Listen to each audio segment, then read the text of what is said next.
Hello and welcome to a little bit more of Catalysia. I'm always going to get that wrong for some reason. Anyway, last time we took a bit of a chunk out of Yezelmora, and we have to get these all fully cored up. Admin points are coming in. Income's fine, yeah, I guess. Would be nice to have more of that kind of thing. Also, I don't want to do with these things.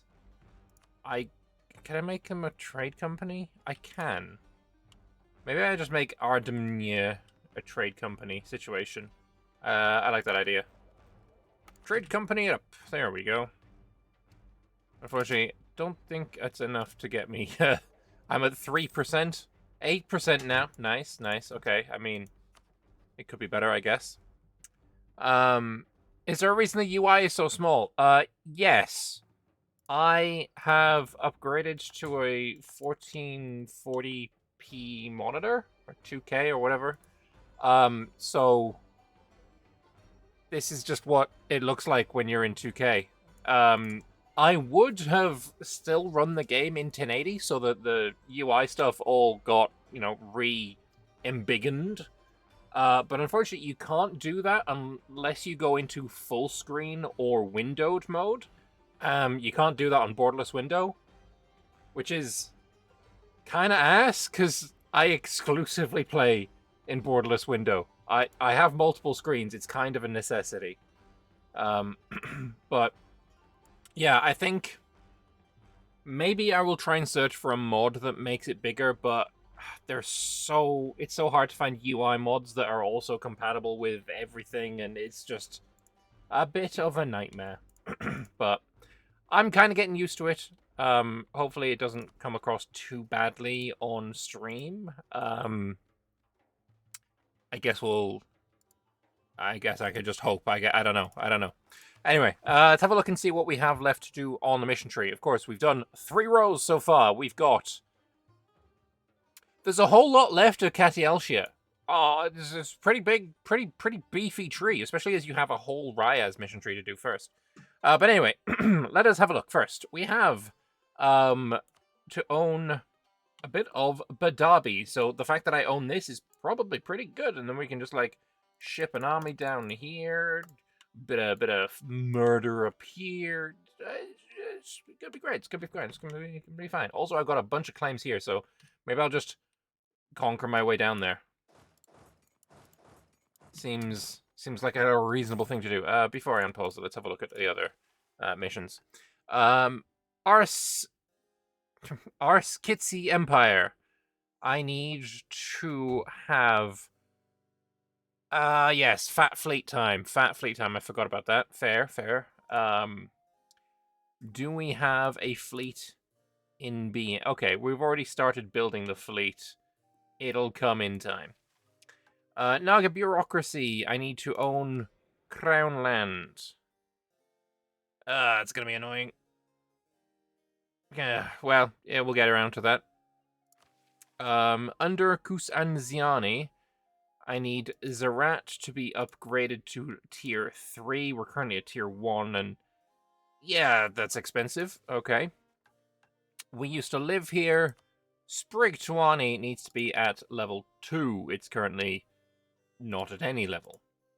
I think we can take one more army out of here. And that'll do nicely. Alright, so Wegabiga is allied with Badabi, which is the guy we want to attack. Nice. And Dadubaka and Gawakaza. What about Biraga? Who are you allied with? This island guy. And Wadakinchi. Ah, that's annoying. But, island guy, Badabi and Biraga. Perfect. Island guy it is. You are a total of 163. Maybe we attack Badabi directly. We make Uwakila Bashi a co-belligerent. You're also guaranteeing this guy's independence, so we can get another bit of murder going on there. Do I have any transports? No. 5, 6, 7, 8, 9, 10, 11, 12, 13, 14, 15, 16, 17. And that is all... No, it isn't. 18, 19, 20, 21, 22. Okay, that'll do the trick. That'll be nice.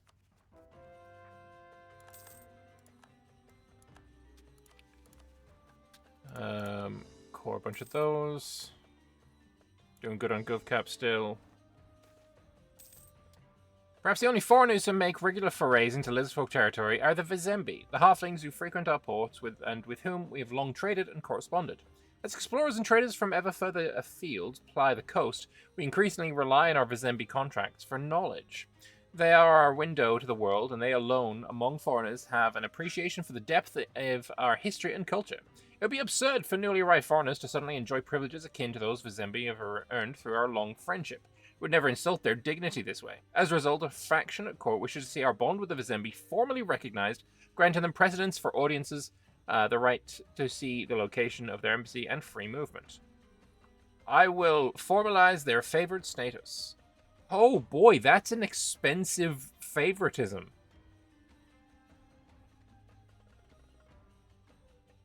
$2,500. Bro, why though?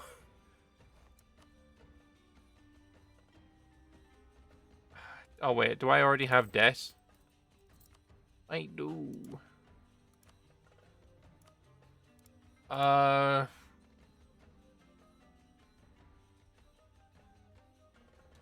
No, sorry. I can't afford it. I can't afford it. It's too expensive.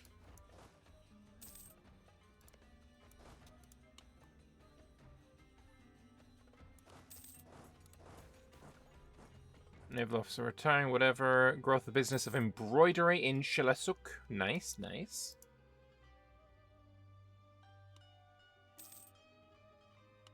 Alright, so a bunch of the... Oh, I've got a flagship here that can join the trade.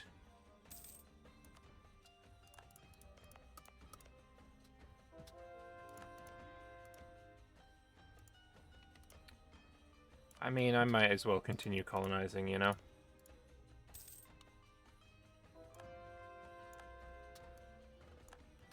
We are converting at a rapid pace. Very nice indeed.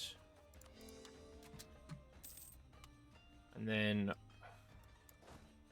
all of these transports.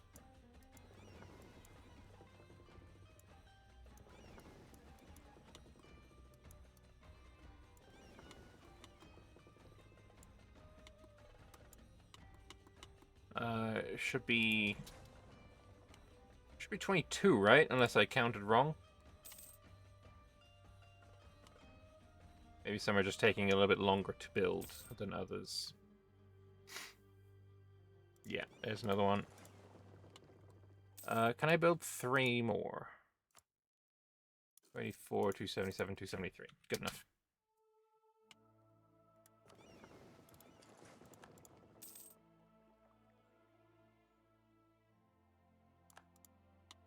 Then again, 1609, 1708. There's no...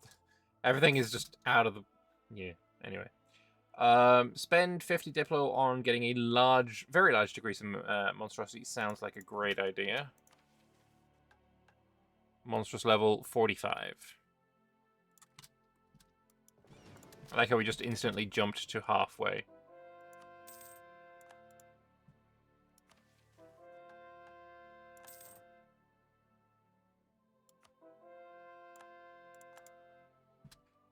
Great project can be built. Alright, for 1,000 ducats, we'll get the purified Shadowroot Matriarch. I mean, it's good. And we need it for a mission. Oh, you're being murdered by Gawahiza? Interesting.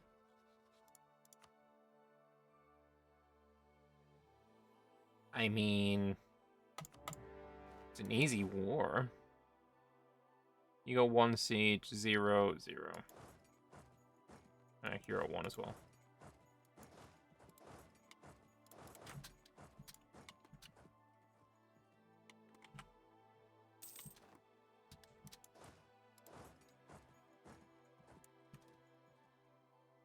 Okay, I didn't lose any ships, that's fine.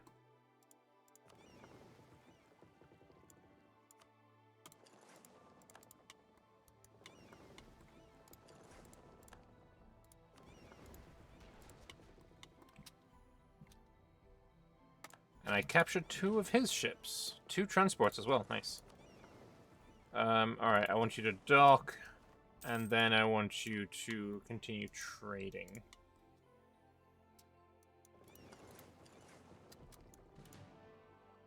No! No, my ship! Oh, it lived.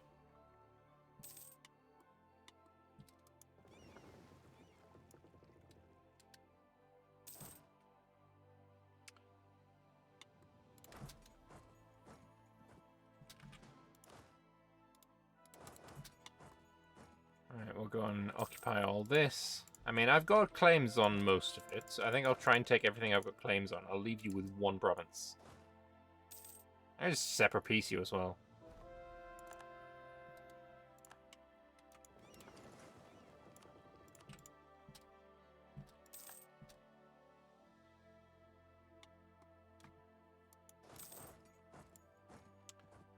Alright, should be an easy war.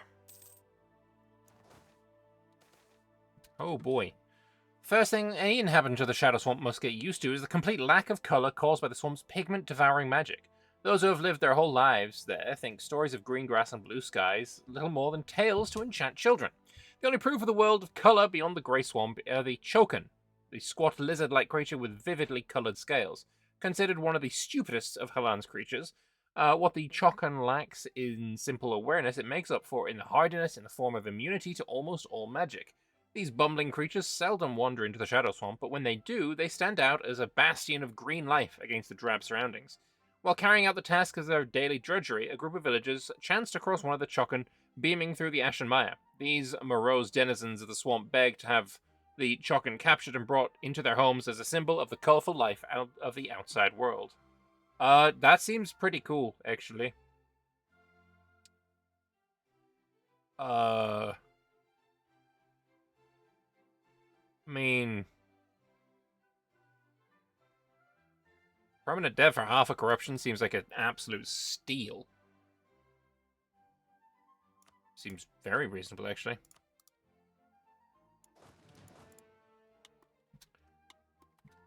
Rum bum bum bum.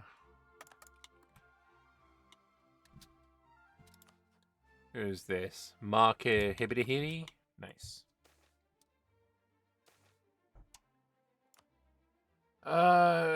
Side with the Naga. No. That's still fine, I think. Favor neither party, actually. And we want to continue with offensive ideas. What I want to do is seize land again. We've read this one before, so I'm not going to read one again, but I will give this merfolk spy freedom to just go home.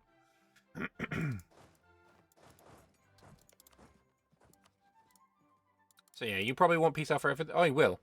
I'll still leave you with 1 province. And warps. Oh, you're a lesser partner of a union. Never mind, then.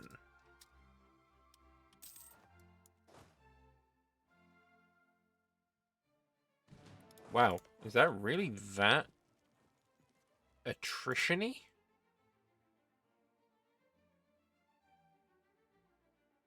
What have you got here? Tropical +2, fully defensive +1. Nothing else special, I just lost a bunch of dudes.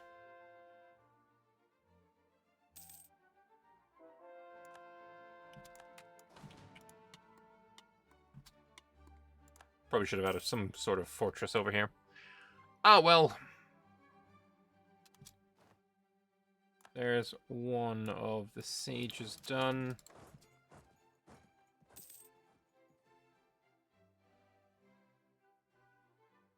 So who's your overlord then? Dadu Baka. Okay.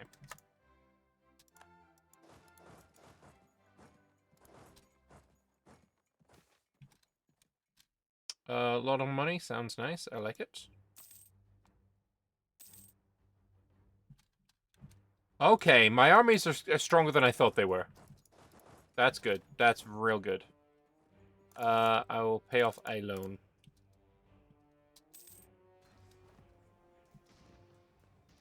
It would be nice if I had a better general, though. Let's take that 6 shock. Yeah, okay, we are actually doing stack wipes. Very nice. I will take those. Oh, yeah. Okay, I wasn't actually aware that my army was this crazy.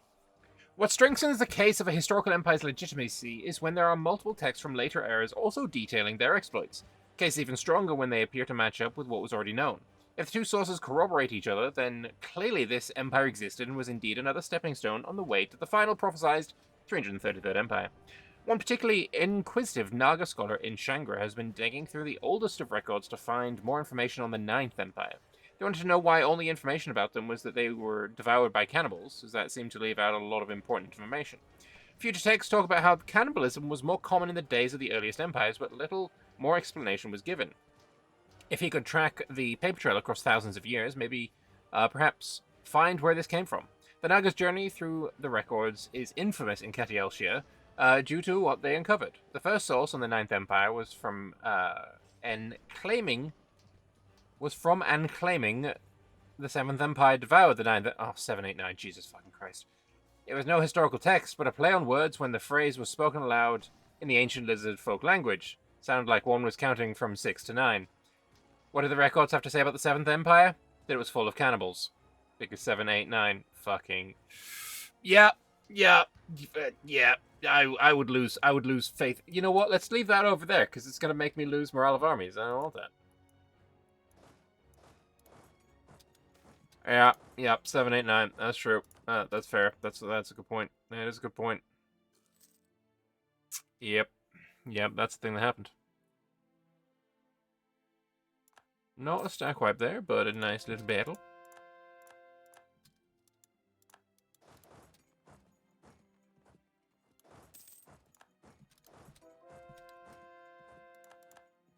I would like to catch you and kill you, please.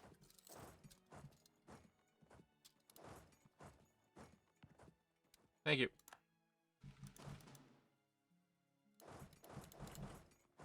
You love that event. I didn't see it coming until the very end. It kind of caught me off guard.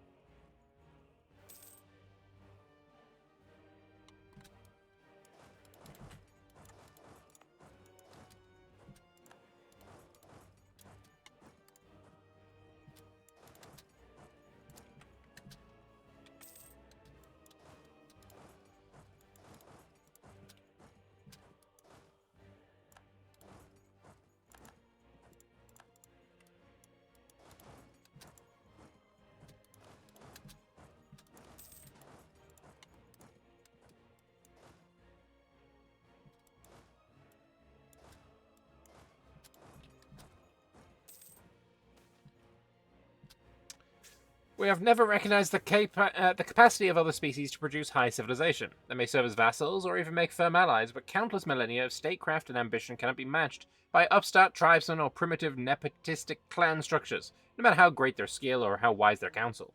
As we've begun to open the world up to the world, however, we've begun to conceive of a universal principle of sentience, a broad threshold of moral reasoning which all sapient species can be said to have achieved. After all, even humans are not quite as dense as Chokin.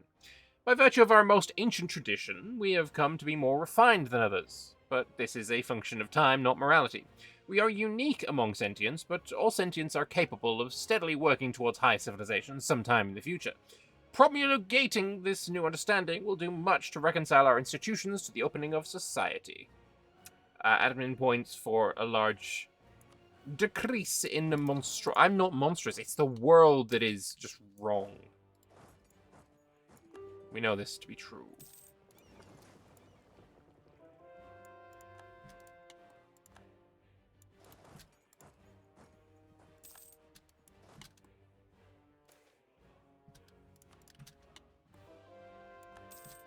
So, what I'm thinking is we separate peace with you. I nearly for all of my... Nope. What happens if I just take... Nope.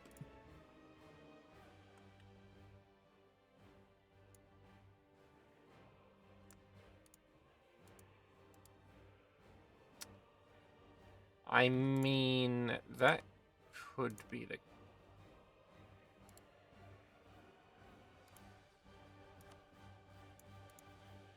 If I do that, that would work. Yeah, that's... Betty, get to the right person. There. Let's do that. And then, obviously, a bit of war reps, and that.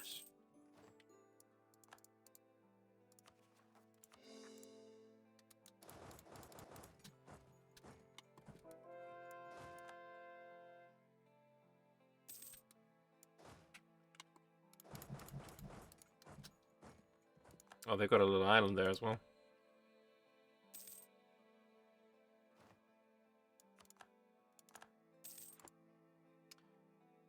But they are now all dead. I suppose the world's oldest written text being a 1-star review for Copper could be considered one. True. That's true. Nazir. Is it Nazir?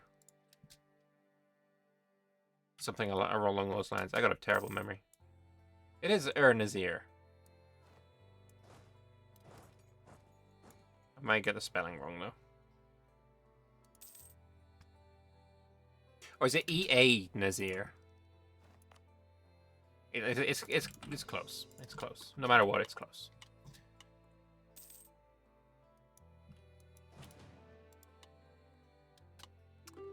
So after this war, of course, we're going to have a border with Biraga. We're going to attack Biraga.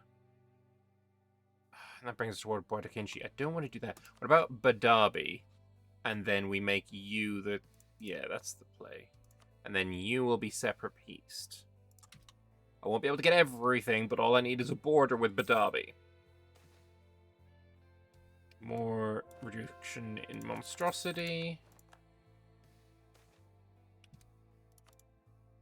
Capped on dip.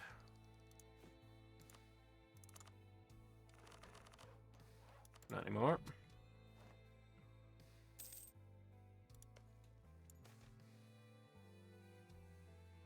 Halflings I like, whatever.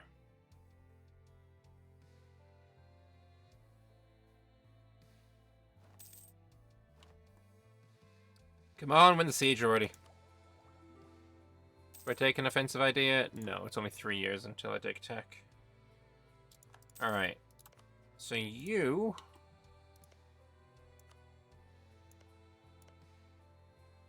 I don't even know what I want from you. Can I vassalize you? No. Pillage 222 seems pretty good, though.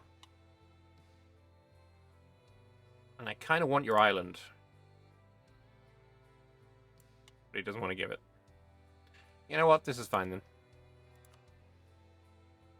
Break your everything.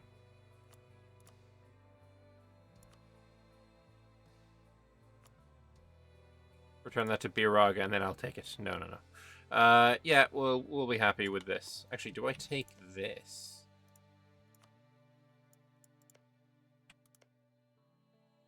Yeah, let's take that. Nope, it's too far away. Never mind. No, it isn't. There we go. Send that demand.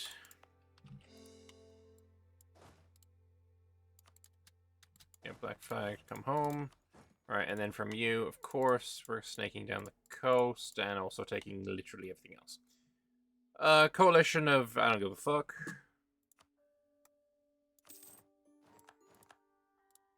Lovely. Oh, it's beautiful. 148 overextension. Not so beautiful. But these things happen. Still don't want to do that. Pay off a couple more of my loans.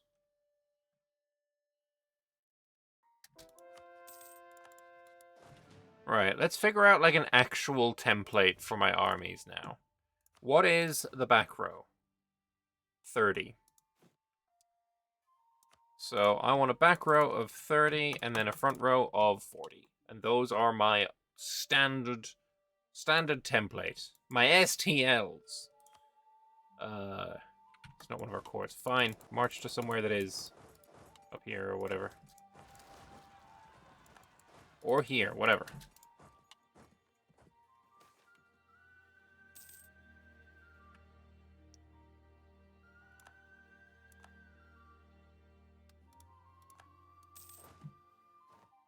Trade League of Biraga disbanded? Okay, don't care. I'll take these guys and get them out of there. And I'll merge it with these guys. The Marines, just get rid of them. I don't care for Marines.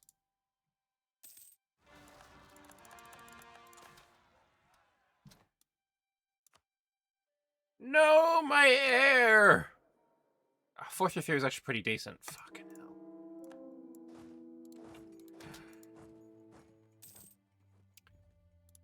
Bloody.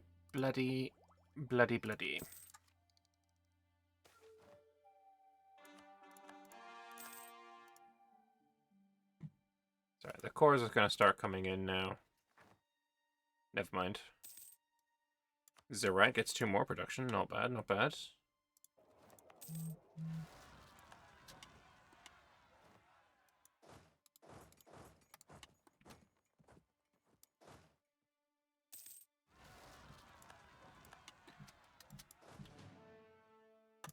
You can also... Ooh, that will go over my force limit. What is my force limit right now? 148. Okay. This guy, no longer necessary. Although, actually, now I have boats, I can bring you over here.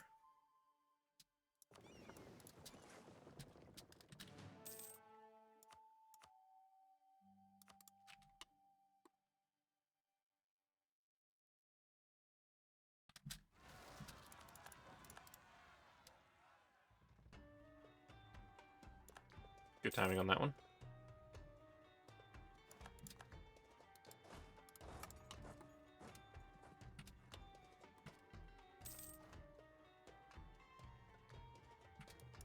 Alright, so this army has already got the 40. Nice. So if I do this, not going to be over the limit. You're just building 20 cannons. It's quite a lot of cannons. That's awkward. So is that. No, stop questioning my legitimacy. I'm very legitimate, you see.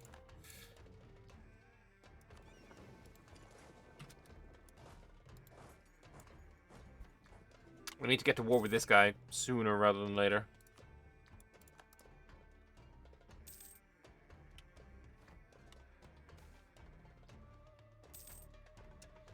Lose manpower. Not a fan of that, but we can deal with it. Growth of the administration. I like trade power. Although, again, I don't know what I'm doing with my trade right now. Technically, I should probably be, like, collecting here. With my Shalazar guy?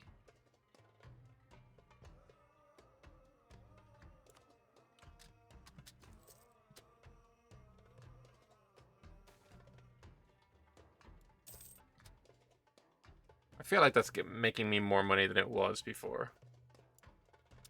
Passes by gawk, enraptured by what seems like a lucid dream beneath the waves. During daylight and twilight, lights dimly hum, like sleeping city below the shore of Kazri Hunbika, which is over here. But at night they blaze bright as the very stars above. Surveys from the ocean surface revealed little as the radiance lurked deep in the littoral zone. So we outfitted a diving squad to investigate. According to the report, nearby merfolk scattered over the shelf as the squads approach.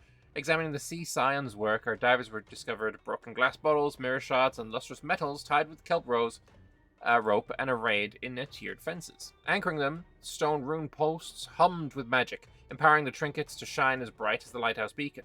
We're not certain where the merfolk erected this strange display, though our empire's administrators have theories ranging from wicked arcane siege weapons to flashy demarcations. Assurers flock to observe the stars beneath the tide.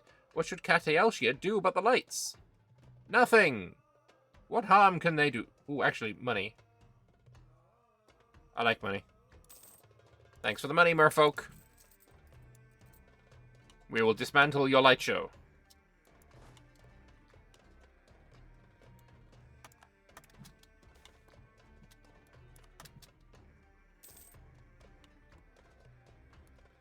So yeah, this 70. All of these are garbage. Slightly better. Get rid of all these trash. Oof, I have something in my eye. Yeah, I'm probably fine.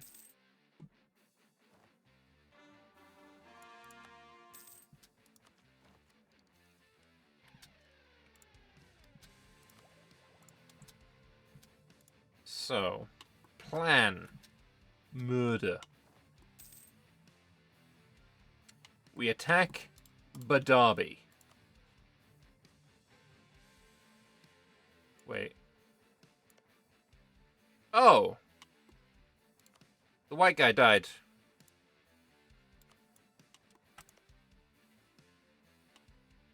That's awkward. It looks like I now have to fight Guinchi then. I don't really want to fight Guinchi yet. But if I go to... There's no other way to get to war with Biraga. That's annoying. Drop your guy back there. You guys all need to come back. Guinchi has 64k troops, so my one army should be enough. Shadow Swamp guy, probably build a fortress here. Ooh, I'm running out of money. Fort maintenance 36. Yeah, we do have a lot of forts. I don't really need this many, but whatever. Half-price trader guy. I mean, okay then. Wait, was it the goblin? It was the goblin, for fuck's sake. Anyway, half price is half price, though. Damn, you're cheap. Also, tech time.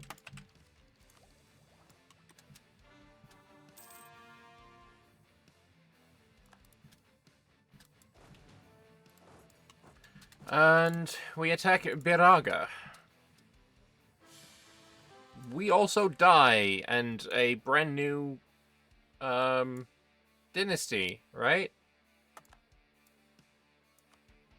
Kind of annoying.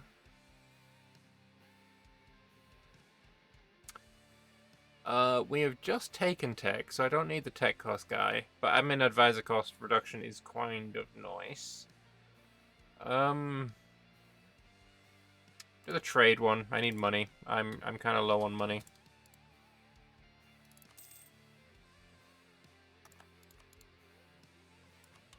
It's a good job he's righteous, because I don't actually have any legitimacy right now.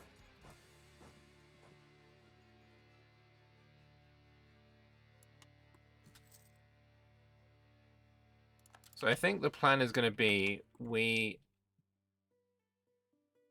separate piece Guinchi for like these 4 provinces.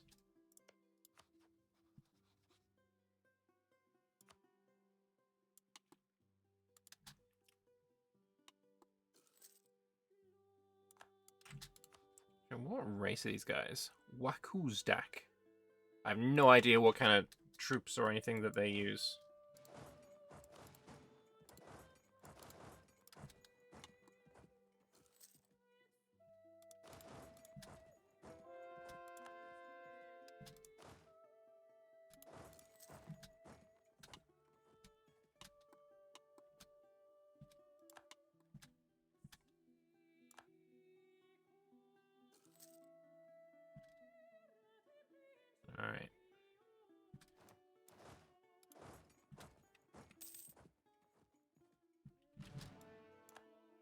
That's a fort gone. Nice.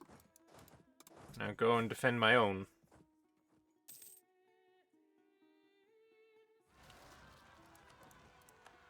Nice. Good timing on that one.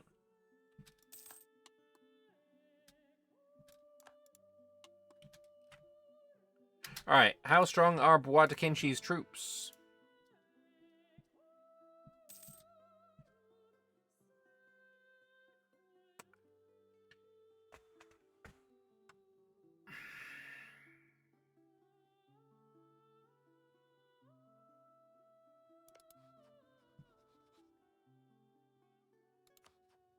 I'm 3 techs ahead.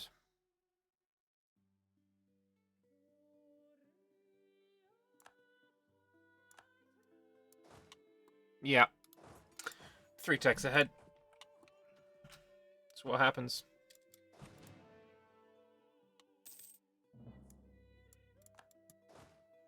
I've lost more troops to attrition.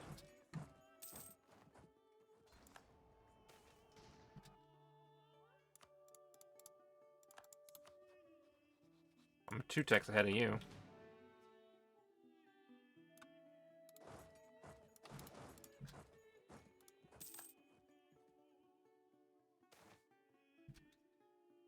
My cannons just stack wiped him. Haramari, kind of nice. Sure. And take another government reform. What are we up to? If I was to get rid of my nobility... Yeah, they only have 11%.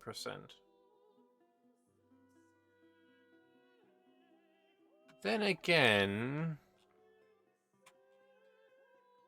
Might not be a bad idea if we go parliamentarianism.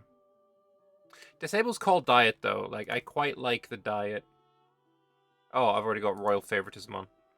Yeah, I need to change that back, don't I? Age of Unraveling. We've got religious unity contribution, which is kind of bad. Hey, Kakapo, how you doing, man?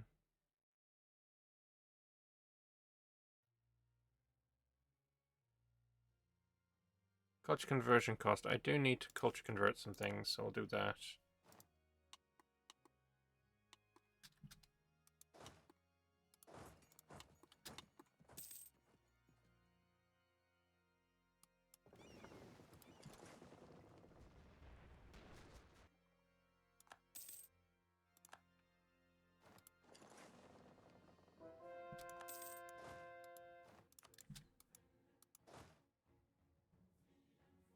Oh, you have another island here, bro.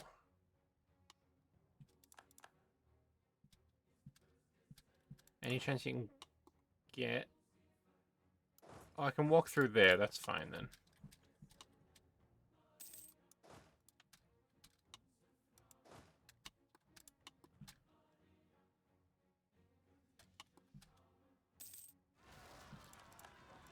Oh, that's just annoying.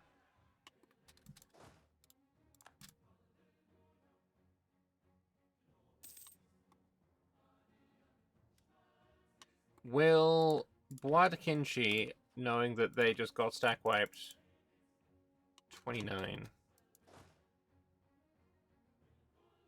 You're annoying. Just woke up from your 4-hour post-work nap. Nice, I hope you enjoyed it.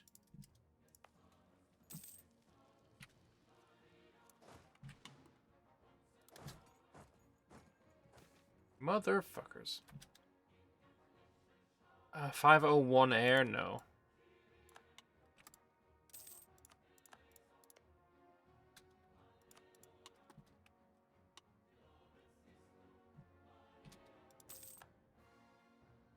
Jesus, they're sieging super fast.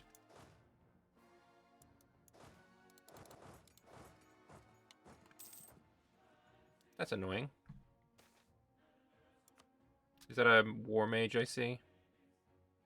Yes. Oh yeah, new cannons. Let's go. Let's take the Demi-Culverin.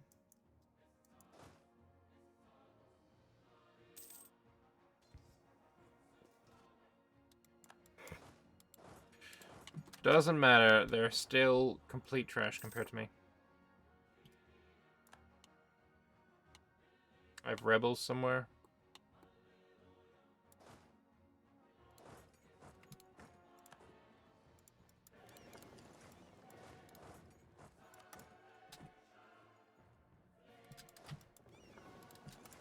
Temptation.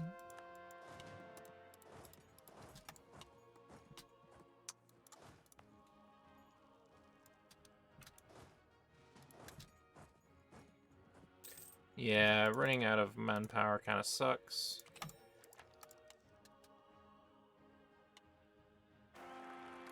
New heir. Oh, you're nice. Aethron is nice. We'll keep you. My Empress Consort, kind of nice too.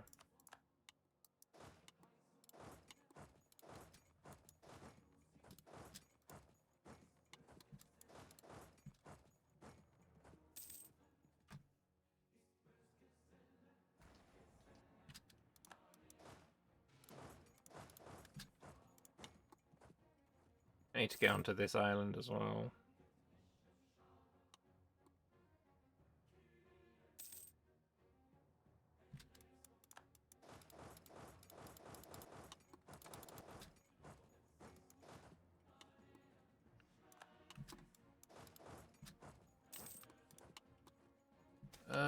Which means I'll take you. Oh, half price states. No, 25% price statesman. No, I'm good. Have you go up here. You can feel the hunting accident. I've just had one. So that means I'm immune to a hunting accident. That's what that means right there, is that I'm immune. I physically cannot get another one.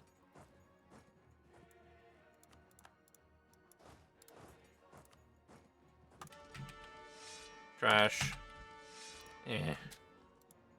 I'm rolling really bad generals all the fucking time. He says, as he gets a 6 shock. But you suck, to be fair.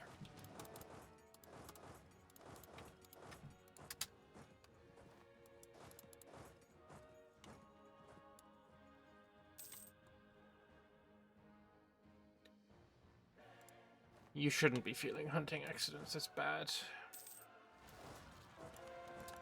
That's just annoying. I had an army up there until quite recently.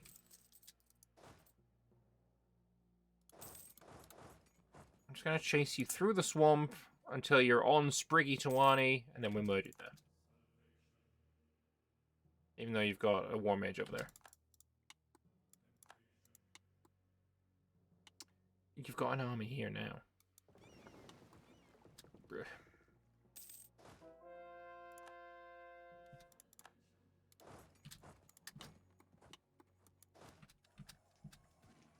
Stack wipe?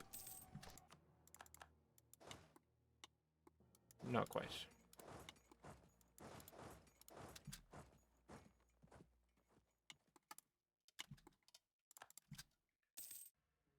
But we can take this island and go back down here and re-siege.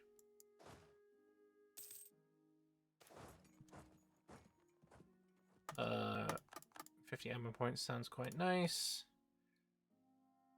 I should just, like, shit out a bunch of training fields.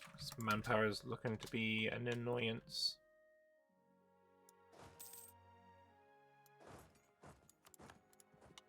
That's just annoying. Why would you do this?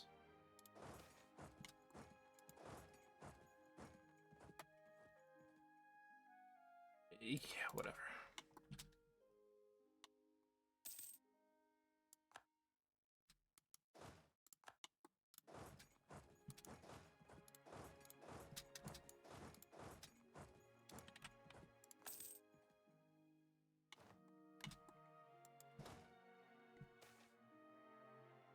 %15 morale. All right. Let's test that out.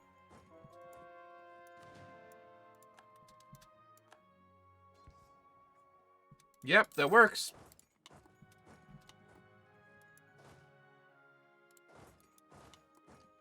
I really need more manpower. It's not looking good. Return flotsam. I like.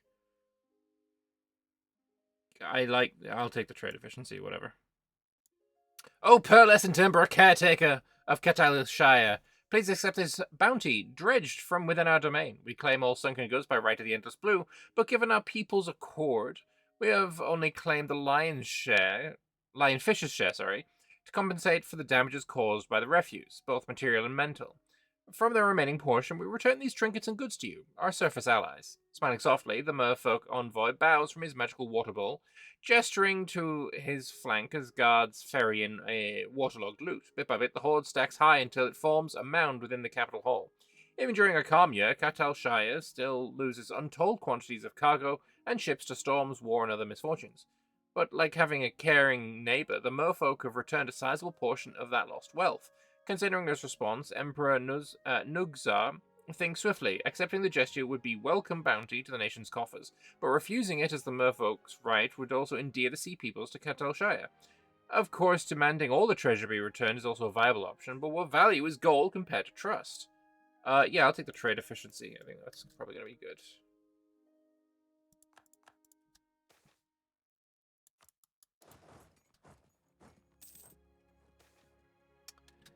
The Riven were an ancient enemy of the lizard folk. They're a race of subterranean rat people who... No, they don't exist.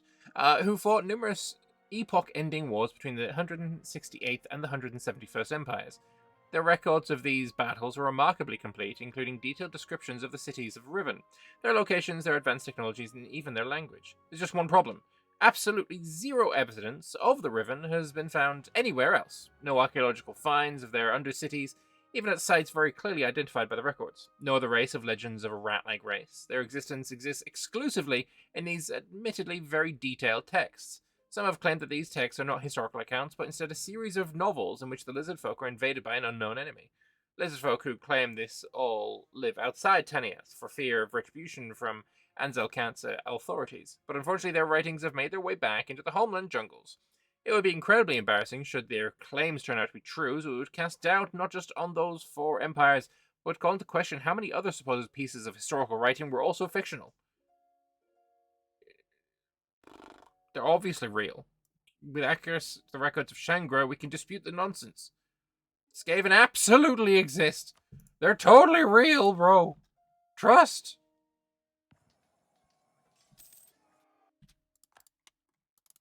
Hey, Guinchi, can I have...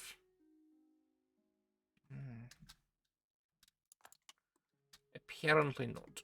Yet.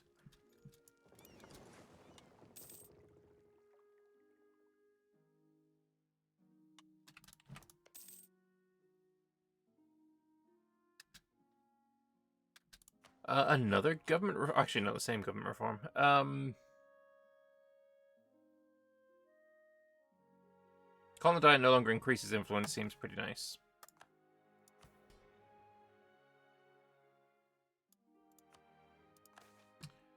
And the Naga speak, and they want me to build an temple that is easily done. What do I get for it? An admin skill. Hell yeah. Oh, motherfucker, I forgot about the Rose Rebels.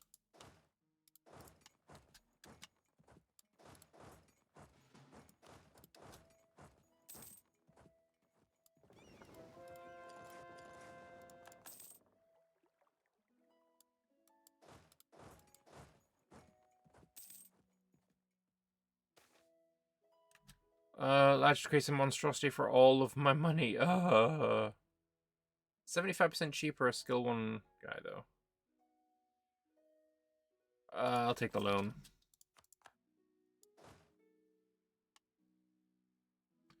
So where's Badakinchi's capital?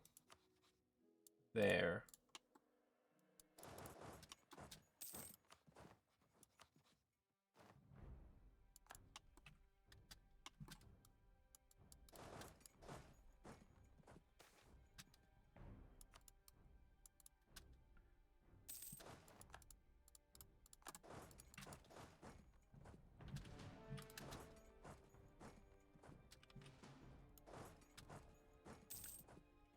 Okay.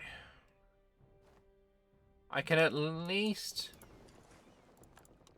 beat Badakinchi. Let me go and siege the provinces that I want from him. You absolute sack of tits. No, move out of the way. Get out of here. Get out of here. You and your 380 dudes. Fuck off.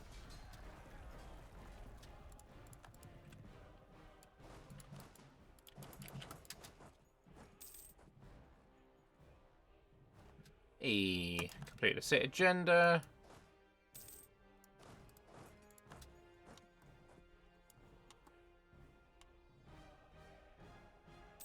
I'm just gonna piece out this guy with the main dude. Right. Give. Give me a border down here. With also random extras. Almost the full shebang. Leave you with, yeah, leave you with that. And peace.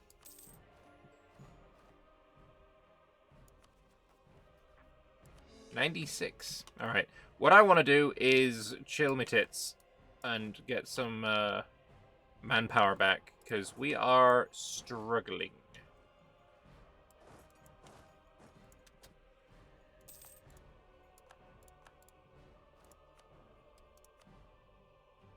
The all power cost guy sounds good.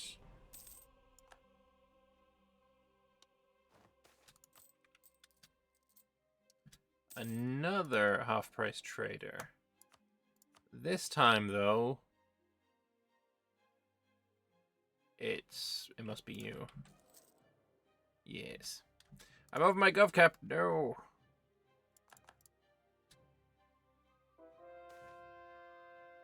In our efforts to spread the truth and beauty of lizard folk history to foreigners, we face a significant problem in the form of Xiat-Chu-Chu 9-color, our traditional writing system. Xiat-Chu utilizes multicolored inks as means of expression, and most other species are mildly to severely colorblind, with only a crude ability to recognize yellow and a complete inability to see newt, arut, or even dark red. Yeah, naturally. The use of ink color to inflect meaning is a vital aspect of classic lizard folk poetry and political treaties, and traditionalists at court argue that using a narrower range of dyes for foreign editions of these works would be tantamount to watering them down. On the other hand, we could hardly expect perfect comprehension from foreigners, even if they could see properly. If we truly wish to be treated with requisite respect, outsiders must actually be able to read our defining texts. I mean,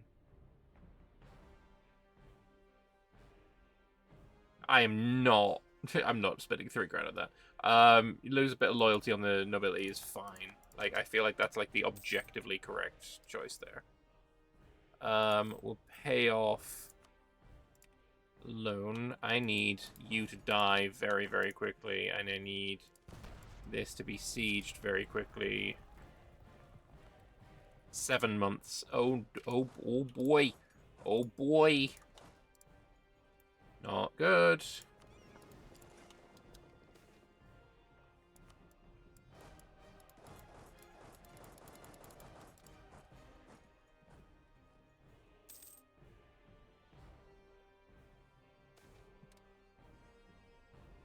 There seems to be a misunderstanding regarding the heritage of the great-grandmother of Nugza. It seems she's the daughter of a lowly farmer.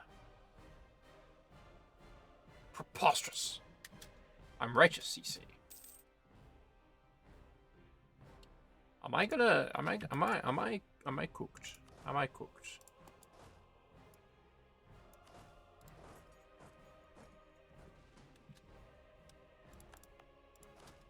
We can slow it down by sieging. Oh, we won that siege. Oh, thank fuck.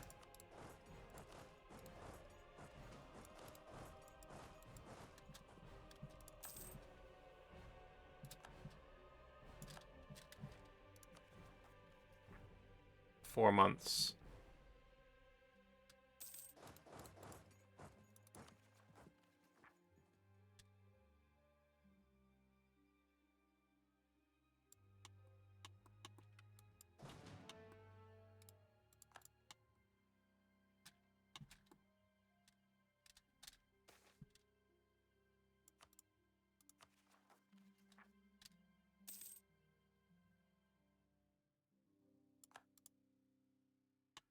There's one there. Where's the other rebel that we've got? Oh, down here. The boats are on their way.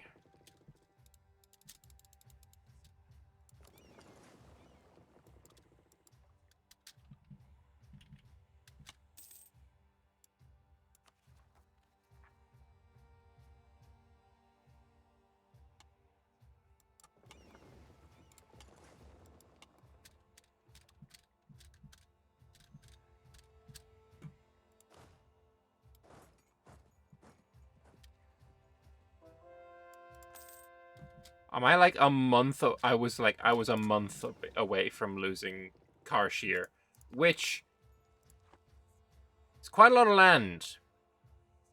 I was a month away. That's fucking crazy.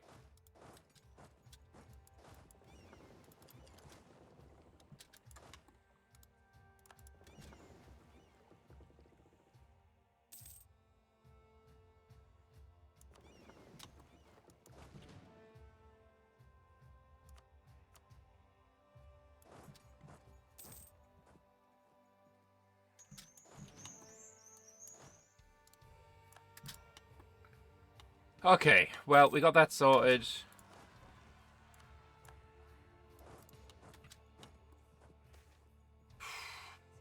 Lizard folk diversity and variability is unparalleled in the known world. Specific lizard folk communities, especially if isolated, can show profound adaptive biological changes within the span of only a few generations, or even as a result of deliberately directed breeding efforts. A few lizard folk clans have developed membranes and nodules in their throats, allowing them to produce strange lipped sounds and used by other sentients, which have always been a source of great difficulty for us. The profound biological obstacle we face in acquiring these alien languages has played an undeniable role in our historical isolation, and so these lizards present a great opportunity. Our diplomatic corps has requested funding for the identification of such clans and wishes to devote resources into teaching throat-lipped lizards to speak foreign languages in a formal setting. On the basic principle that we should be more knowledgeable of the outsiders than they are of us, the proposal has growing support. So much money! Fine, we need to get... I need this monstrous level to go away. I can't be spending this much money all the time.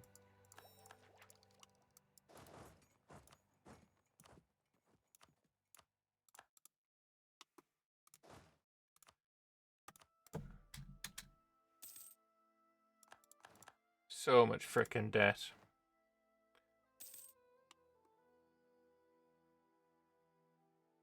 We still haven't got fucking Badabi. That was the whole point of these wars, was to get to Badabi.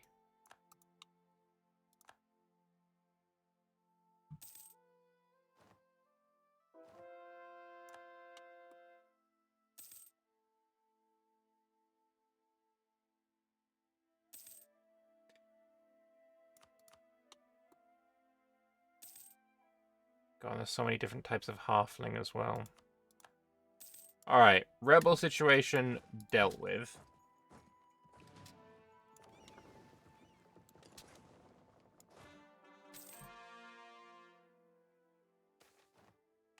Global trade has spawned, and I did not get it. Does that say 7? Does what say 7? You mean the monstrosity thing? Yeah, we're at 7.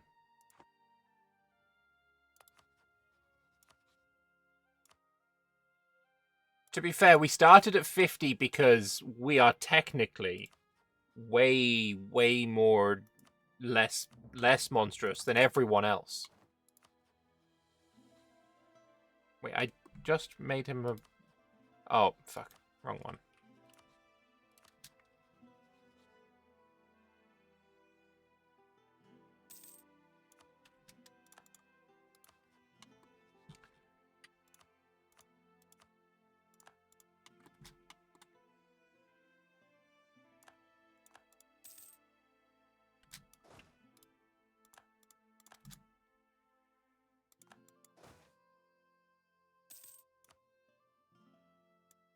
Alright.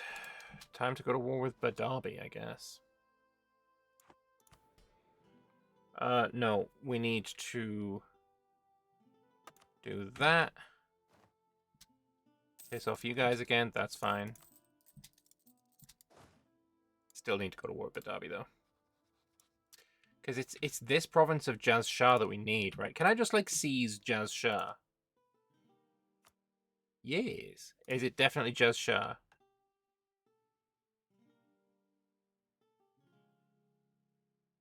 Yes, Jaz Shah. Let me just seize for now. Threaten war for Jaz Shah.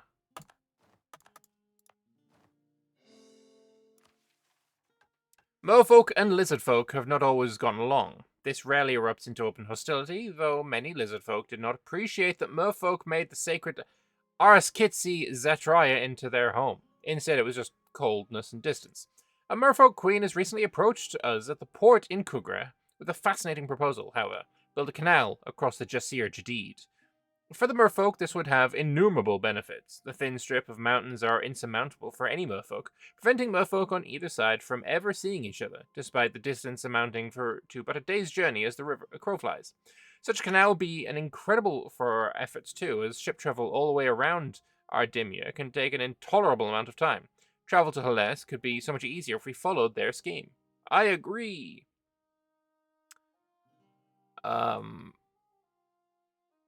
Fawsome at plus 25 is not bad either. Empire of Souls in 5 years.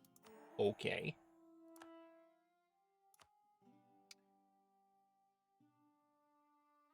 Okay, so I still need to build more ships as well.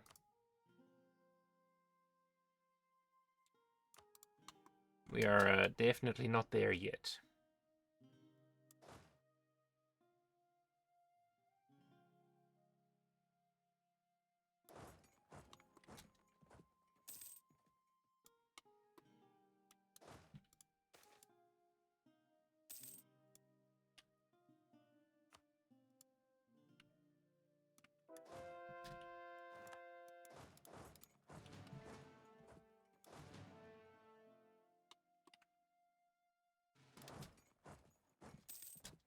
Alright, spit into 4, because otherwise we're just going to take attrition.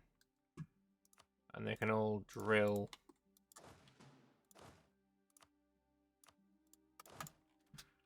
Alright, we're happy for now.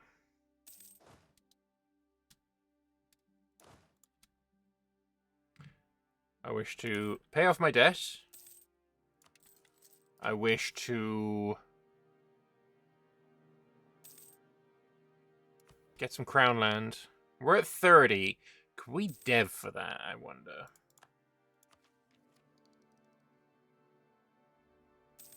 Oh, dev efficiency coming super soon? Yep. Yep, I think we wait for that, and then we dev.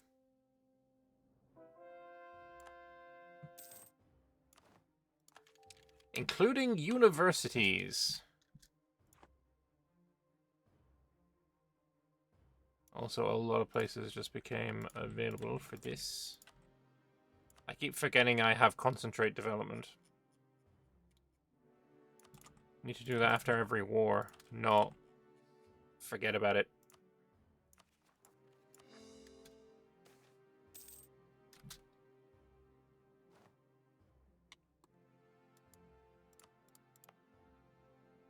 If I lose the aggressiveness, they will no longer rise up. Because there's no aggressiveness.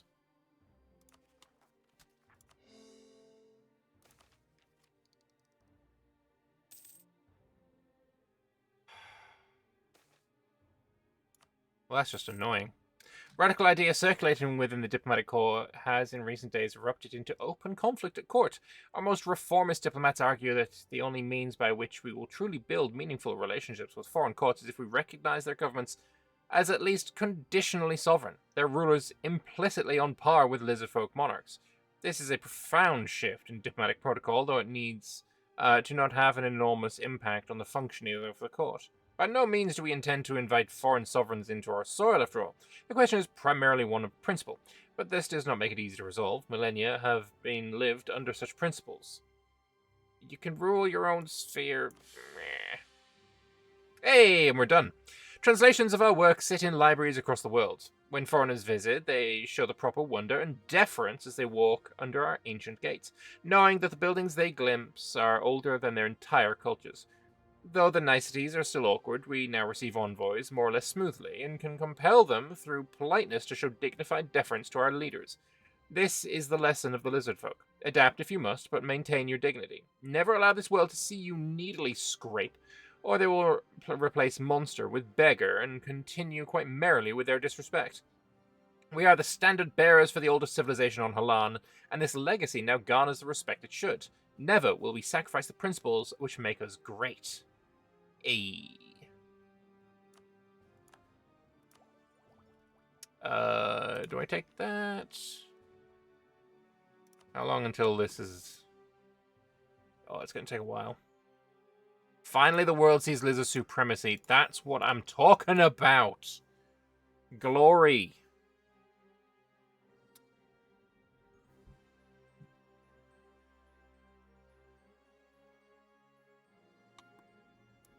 Very much great. All right.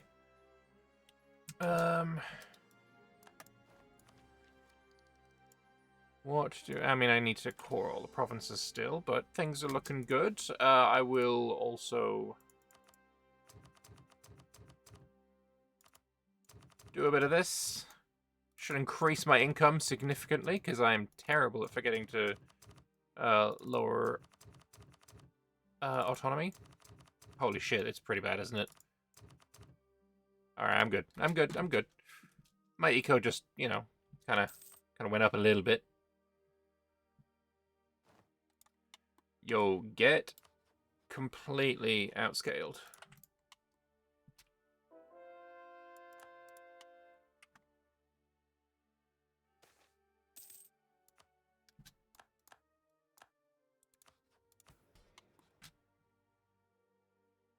Wait, we were at 26, wasn't I at 30? Either way. My Emperor, betwist sets highlighting Catielshia's majesty a service I'm all too pleased to humbly perform. I plucked out a drunken mercenary's muttering when scrolling to a crowd in mob... Alone fresh-faced, yet somehow lousy with wealth. How queer. I plied the mercenary's music. 'Tis no peak amply high by yours truly and drink. My serenading succeeded. Blessed by fate, this adventurous soul stumbled upon submerged cove jammed with merfolk treasure. You'd hardly retrieve such a paltry sum. So I jammed my way up to the spot, and lo, dizzying wealth slumbered within sequestered grotto. Which leads me to this moment, my emperor. The question I pose with keen drama is who exactly stored the treasure? Stranger still, why did all the merfolk leave their hoard unattended? I'm certain you know just what to do with an unintended treasure hoard, my emperor. Got it until they return? Or steal it. I want to see what happens when you become, like, super friendly with the mer. Trash. But whatever. Enough to drill.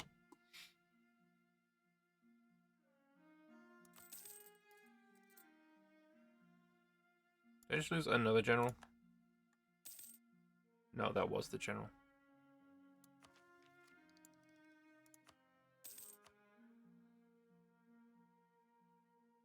The fields. What is the fields?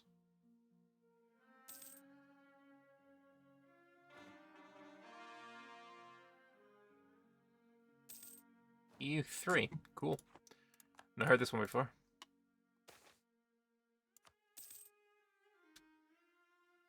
Foreign quarter. Dev cost, sure.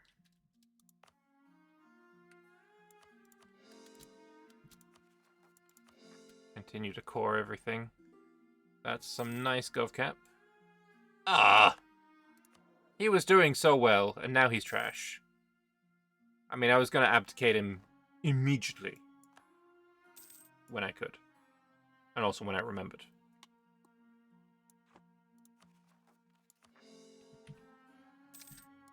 Oh yeah, this. It's 1,000 to upgrade it, god damn. I'll pay off my loans first.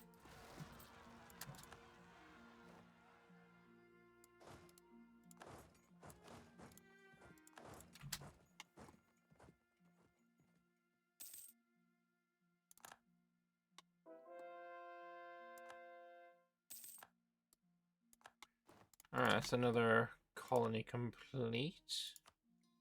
There is nowhere that I can see that I can colonize.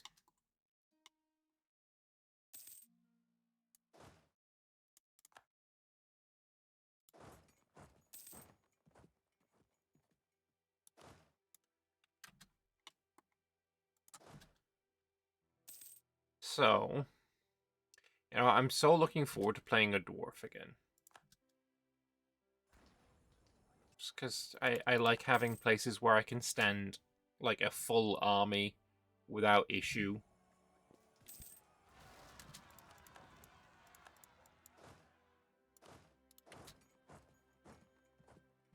This is superfluous.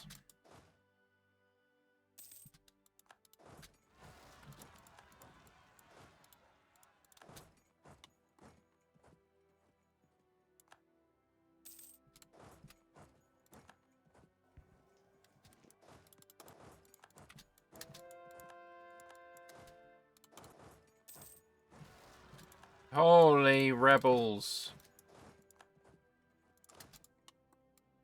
Let me just drill and gain manpower in peace, you motherfuckers.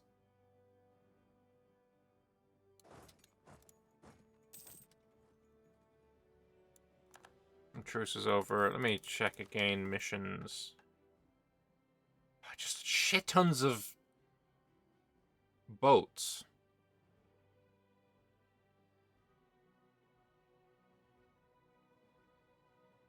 I want to check who has the largest fleet in the world.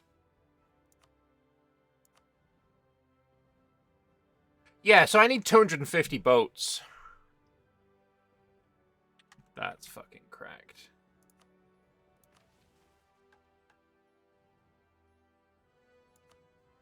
And these are just spend lots of money to build these things up.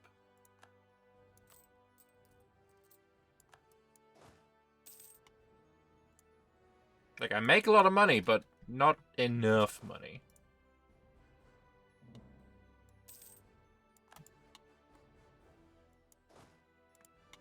Also, just, like, the trade in this area is just kind of shit. Like, it's really, really quite bad.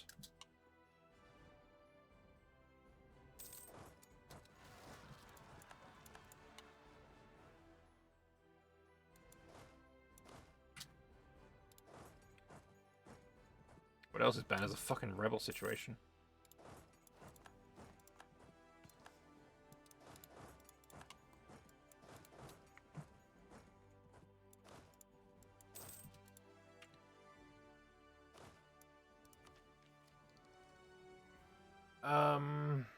Don't want to do that yet.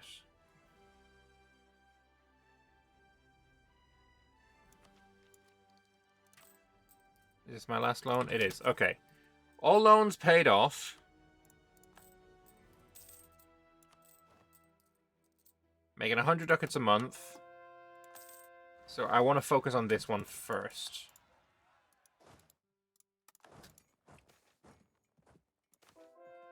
Mission tree requires us to build the pillar-shaped spaceships. Oh, they're spaceships, are they? Okay, I wasn't aware. That's news to me.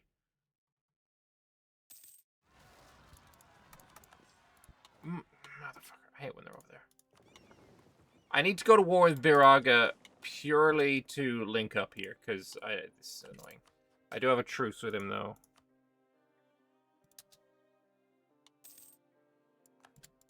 Who's your friend again? Dadu Baka, easy peasy, and... Oh, you're allied with the guy on the island again. Cool.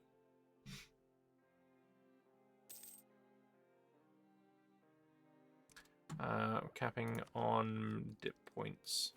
Alright, well... Not anymore.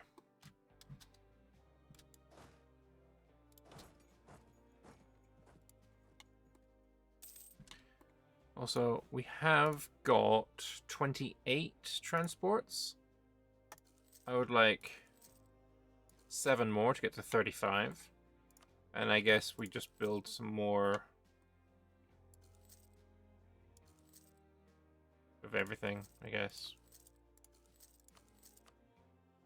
Sure, just go way over my force limit, because why not? You have no idea. Okay, so you weren't spoiling me. Fair enough.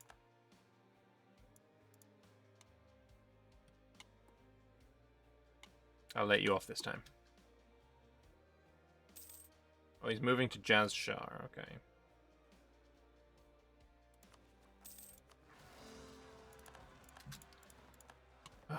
Rebels.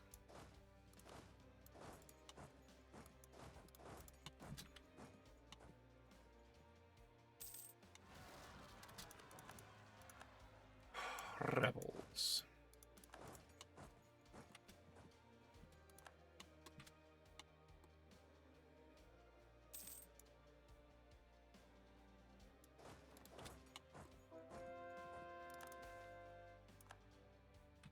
There's the Koreshi drill. Okay, whatever.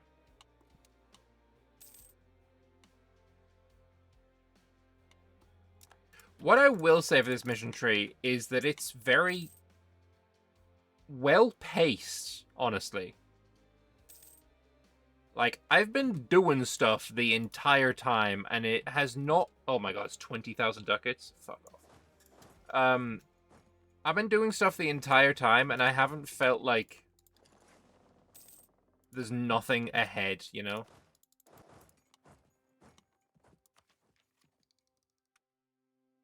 Planet I'll fucking take that. Next planet. Empire of Souls. For doubters of the 333 empires, the supposed Empire of Souls in Hellas is a source of mockery. If every empire, bar one, between the 34th and 43rd empire, was based out of Hellas, then why do no lizard folk live there now? Why are there no lizard folk ruins? Claiming it was tens of thousands of years ago is fanciful, as we have ruins of ancient empires across Tenias. Were their buildings too spirited away? Ever since the Merfolk Canal was built, it's not actually been built, and journeys to Hellas became easier, more and more lizardfolk merchants have been travelling to the continent, and word has been spreading of something that may indeed prove the Empire of Souls. As we understand it, each region in Hellas is guarded by a great spirit, a dragon, an elephant, a carp, a fox. So what is the great spirit that rules over the Lulapan rainforest, the most natural habitat for the lizardfolk on the continent? A lizard. The coincidence is too great. It must know of the Empire of Souls. It must have come from the times of the Empire of Souls. As we quash any doubters of the 333 empires was gathered definitive proof of their existence, and in the spirit of Lulapan, we may have an answer. Permanent claim on Oracle. For fuck's sake. I don't want to go to Oracle. I'm busy here. I need to own Oracle, and I need to spend 20,000 ducats for level 1, and then another. Fuck, like, seriously? That's a late ass, super late fucking late ass tier mission. That ain't getting done yet.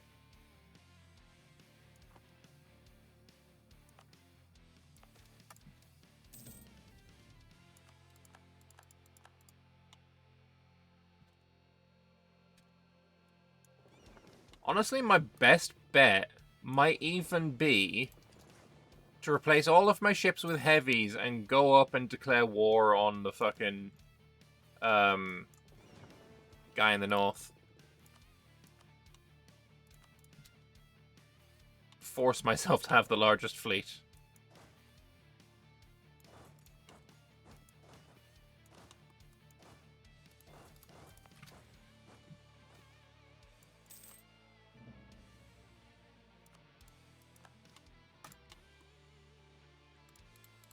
When's my truce with Badabi up? No, but I got boats to deal with.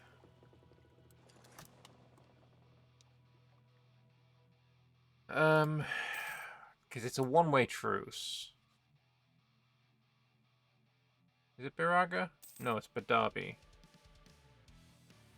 Oh, it's over. Aha! So Dadabaka, Malakabagi, and Malagad Khazar. Easy peasy.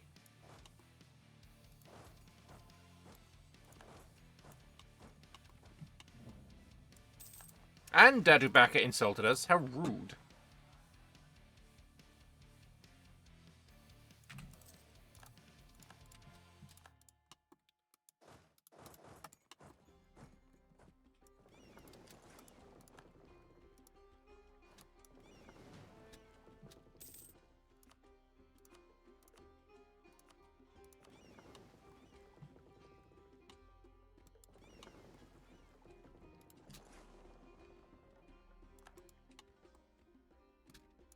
So you're going to go into them. You're going to go into them. I'm missing one transport. It's not you.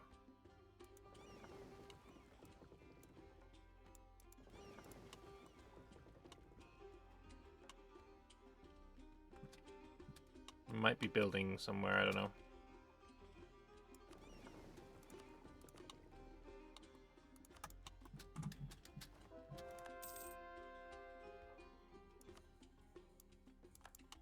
Alright, I think I've now got enough money to do this. I do. Or I could dev one time. Do that. Make this slightly cheaper.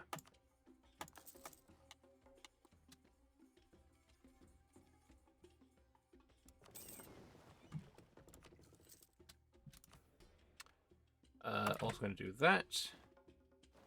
Now at 37, which means mission complete. Endless administrative work flows through the halls of governance in Catal Shire.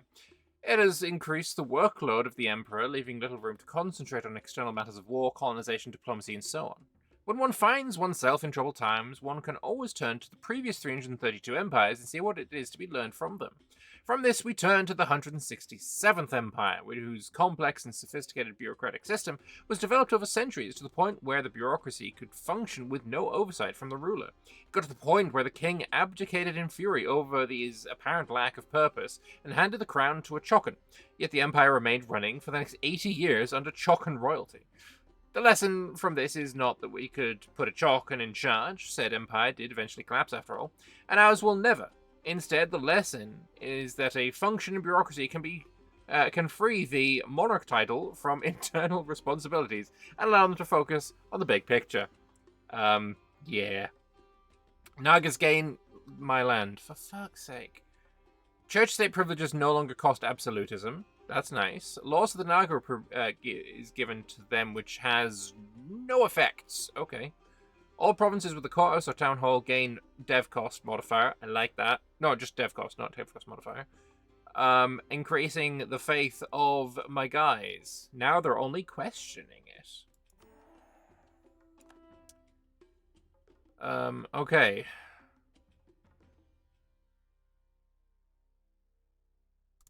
It's literally fucking boat o'clock, isn't it? Anyway, declare war on you. You go there. You go there. I lost a boat, whatever.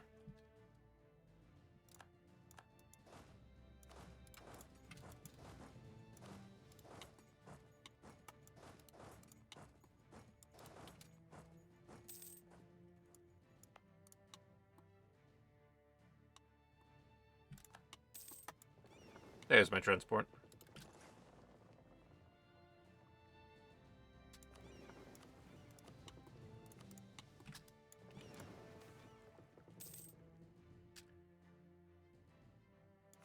If you build one of the pillars to level 3, you could get the monument cost discount event.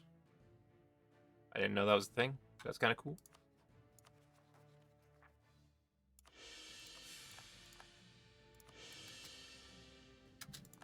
Alright, separate piece you for your land.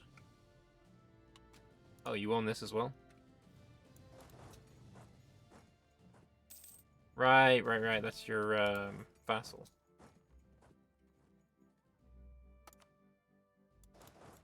But you can be pieced out. Or not. Damn it.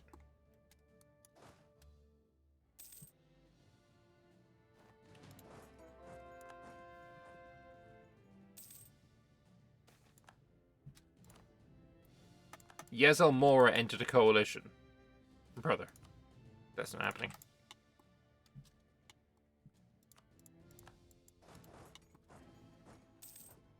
Wait, is their army stronger than ours? No wonder they're entering coalitions if they are, like, of the opinion that they can win. What is going on with you? Tech 16, I'm Tech 17. What is your ideas? Shock damage received in there, morale of armies in there, but like, what ideas did you take? Offensive, quality, eco. So your discipline's probably pretty good. The stories of the empires of old stretch the suspension of disbelief. Generally, though, the Nagant scholars of the 333 empires can brush these off. You don't know what kind of fantastical beings existed 50,000 years ago. Could those empires of the past have believed what the precursor elves accomplished, for instance? Their reign wasn't that long ago in the grand timeline of lizard folk history, after all. Yet we have ample evidence of their existence. Some stories, though, clearly go too far for anyone to believe, like that of the 29th Empire, whose emperor grew too powerful and too greedy after striking a deal with a demon. He devoured his foes, devoured the gods, he devoured even the demon he had made a pact with, before finally devouring the sun itself. This is obviously nonsensical. The sun is still there, after all, and the idea someone on Halan could be capable of eating the sun is absurd on its very face. Chokka, the devourer of suns. And we lose faith in the prophecy again. Nice. Love that. Love that for us. Yay.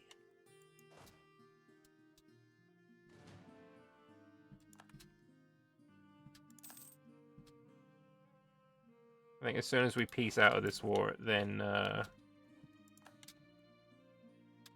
Oh, fucking... Of course you won that siege. And now I'm attacking into mountains. Love that for me. We still win.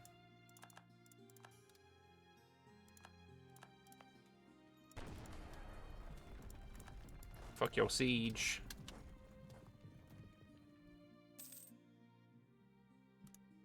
Alright. Now you... I vassalize you regardless. So I do that. And now I have a vassal.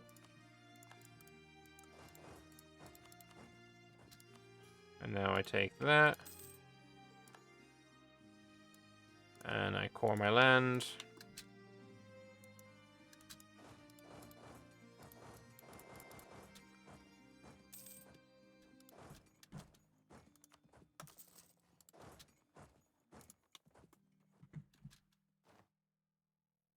I don't think I want to build that yet. Turns out Chokkans are the true villains of Anbennar. True.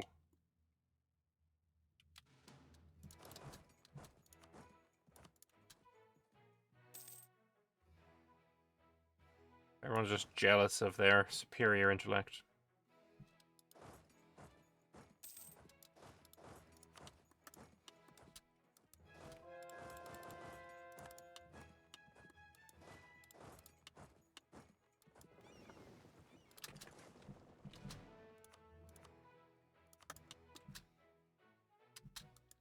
Reinforcements? Okay, not necessary.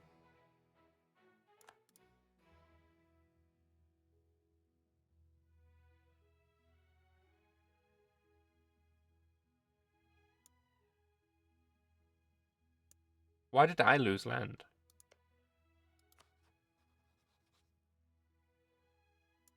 Why did I lose land to Alefisol? What is this? A genie cult? What? Why did I lose land, though? With no event. I'm not in favor of just randomly losing land with not even an event to say why. Like, I didn't lose much, but like, I was 28 dev there.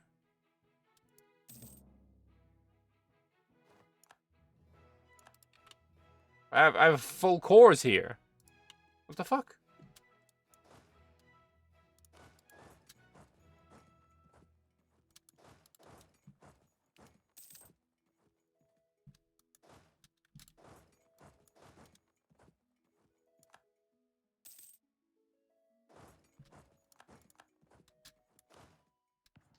Well, this was terrible.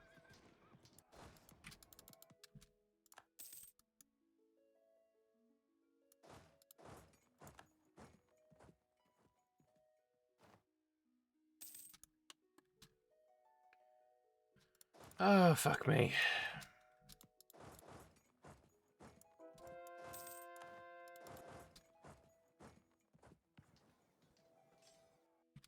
And you're at war with Badabi.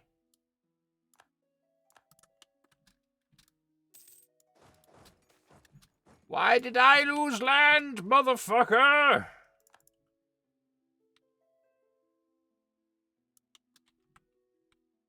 Why am I at war with Gawazizga? Your ally, that's why.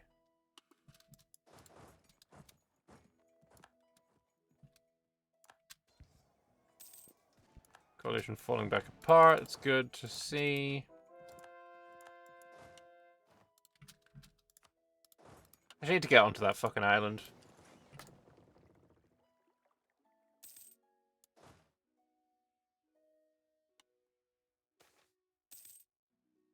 Oh, apparently you're going to get onto the island. That's cute.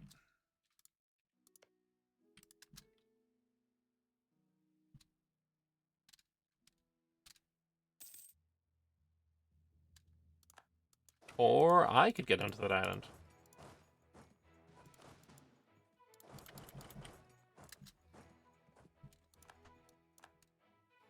Or not.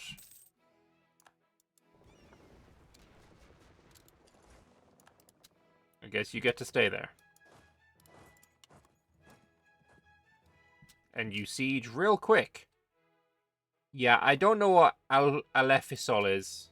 That's completely new to me.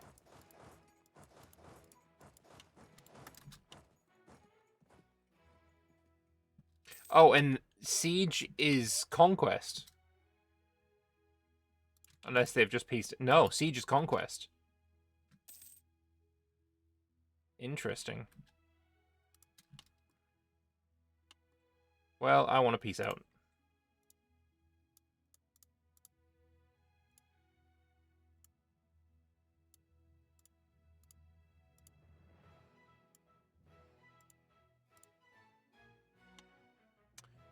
Be nice to get down there.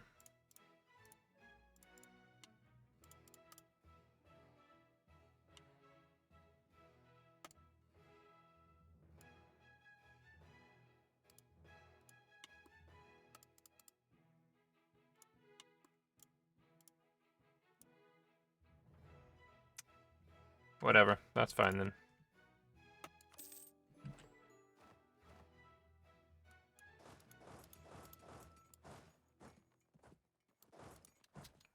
And we'll have to wait and see what Alefisol even is all about. Tier 7, free admin policy. Advisor cost seems quite nice. Yeah, let's get the advisor cost there. Force limit.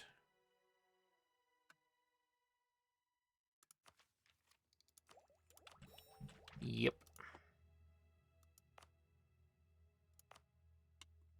How close are you to being finished? Do I spend cash to bring it forward? No, let's just build that one. If I had manpower, I'd spend that.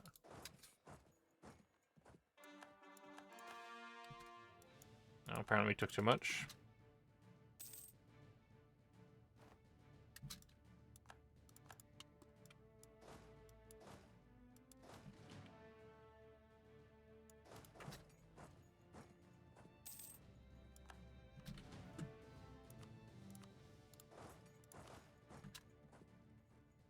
I think I lost a cannon.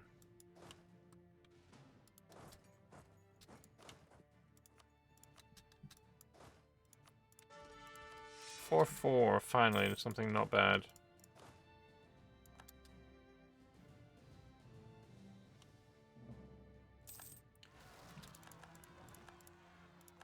Oh boy, that's a lot of bastards.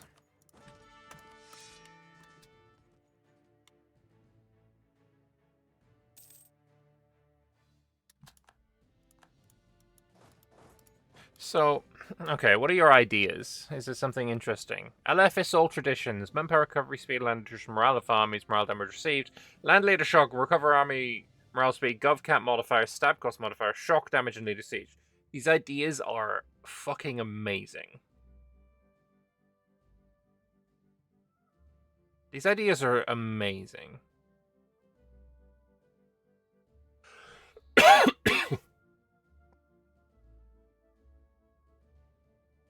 Kabika. They're a plutocracy. I don't think you see anything interesting in there. Oh, they're already up to the frickin' final one? They're already up to, like, I am the state and all that shit. Political absolutism. They're up to tier 11 already. 27 ideas. I've got 27 ideas. They're one tech behind me.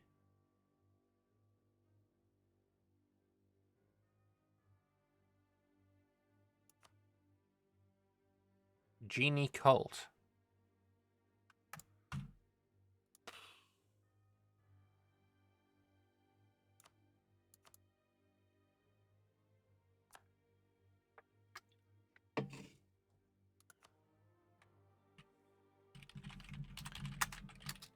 S93. What is your deal, sir? Just random plutocracy, nothing interesting in there.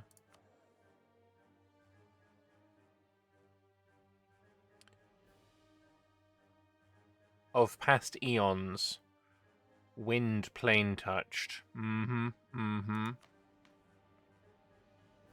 They also have a modifier from what you see. Military reform. Oh, nice, nice, nice.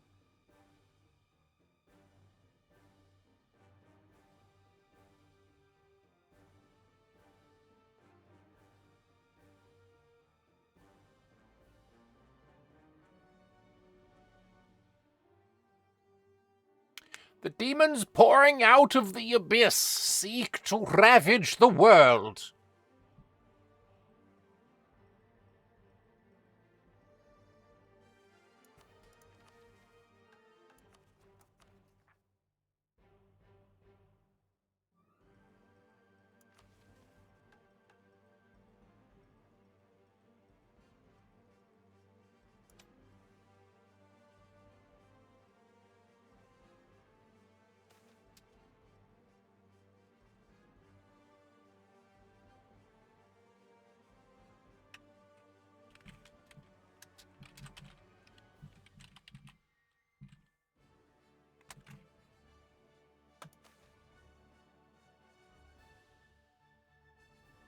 Okay, so these aren't too bad, but...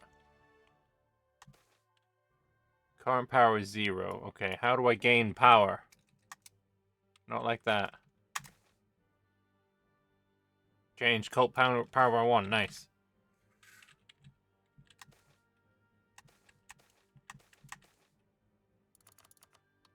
Now we're at 5.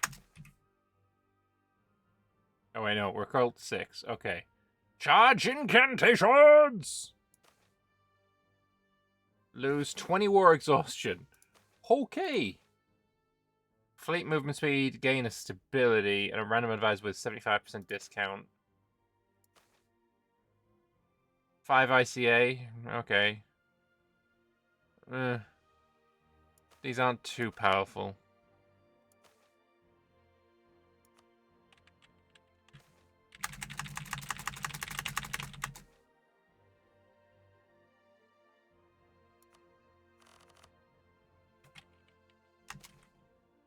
Okay, so 10 is the maximum.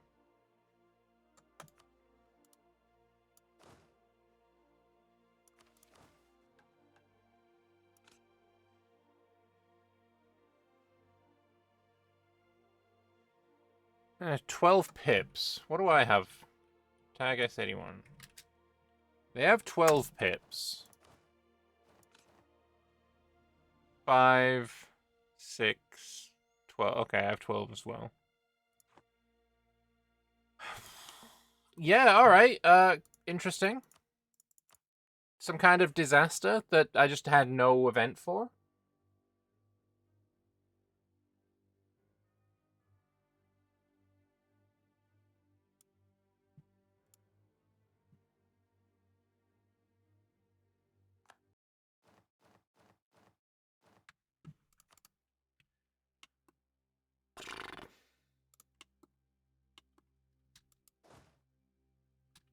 Oh, and the coalition died. They just showed up one day, no big... They're fine, they're fine. It's like somebody did Genie Has Landed and... Hey, I meant the bear has landed, but it... I guess it works. I guess it just works. The genie has in fact landed. Yeah. That's just it. The genie has landed. It is what it is. Why are you tripping?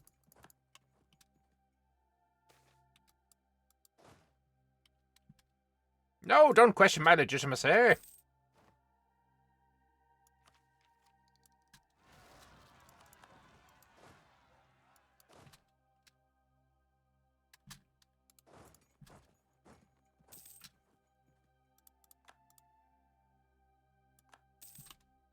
No!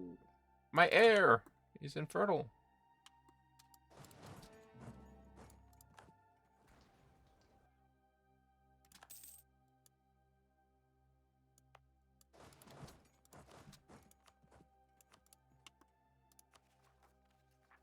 Wait, I didn't even start the cores. Jesus Christ. Fun, fun, fun. We're now in the age of the Witch King. Maybe I'll just take that. Sundered is their funny name. Okay. Where the fuck did these guys come out of? Werekageta. Nice. Never seen them before. Fuck off.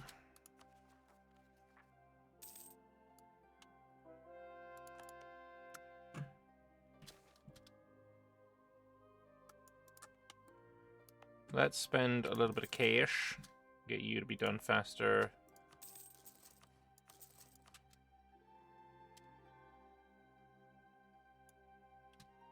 Did I nail that? Hell yeah, I did.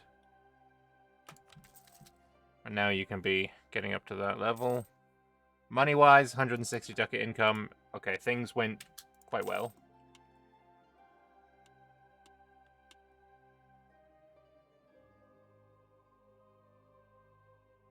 I want all of this converted before I add it to my trade company. Kusub Khazar has no friends. Therefore, I will kill.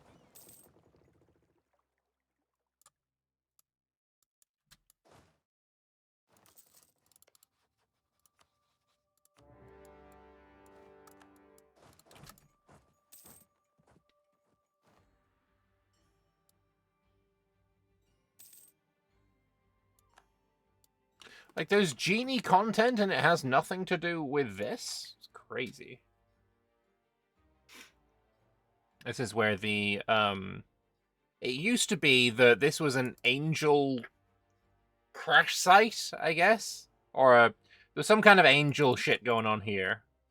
And then they changed it to being, where the Dame's Tier dragon finally kicked the bucket. Which is also cool, like, yes. Anyway, do that. And we can take a free admin policy, is it? Yeah, okay. Income from vassals. Okay, I mean, I guess.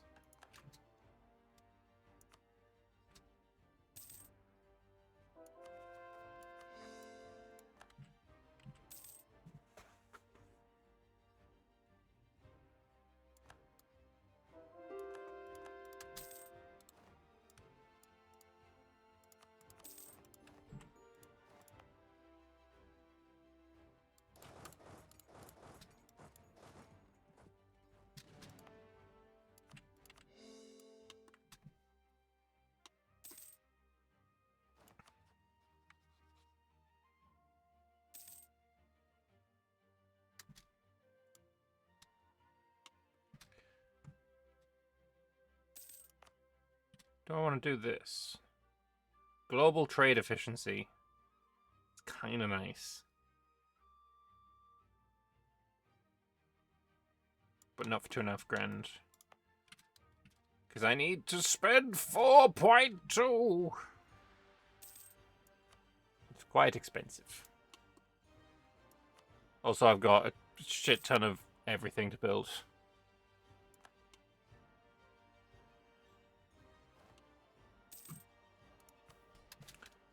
Do I seize again? Oh, well, some of the diet, anyway.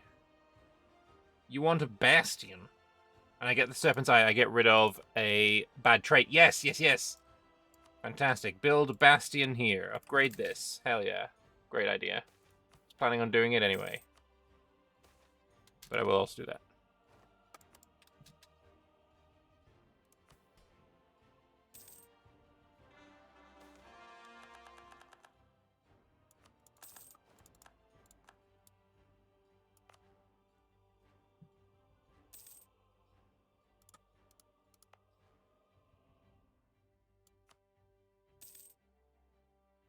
God, there's so many things I want to build.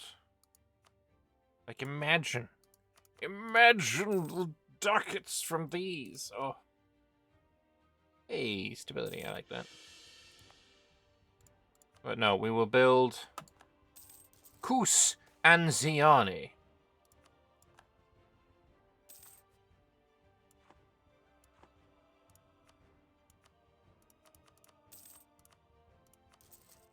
I'll build one of those.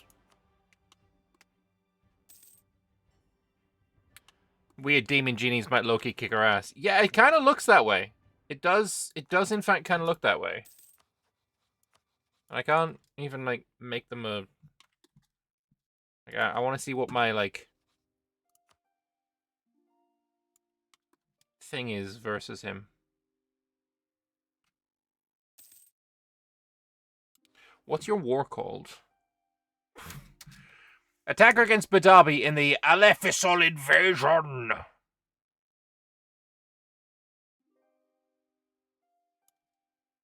Mad Lad Kazar is with 30 war score.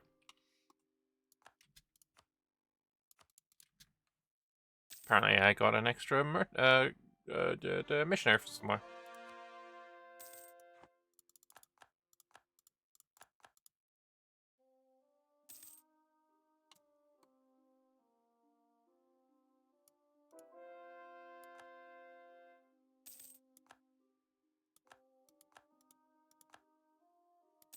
Because the Birag has ended. What do I want here? What's my inflation at? It is on the rise, so we'll take this guy. And I also have no idea if I've gotten radical reforms yet.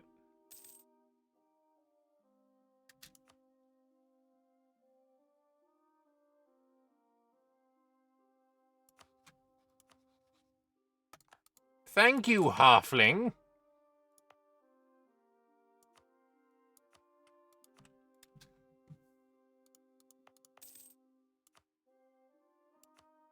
So you're getting built up to the mission requirement. You're getting built up to the mission requirement. I can just spend the rest of my money on making more money.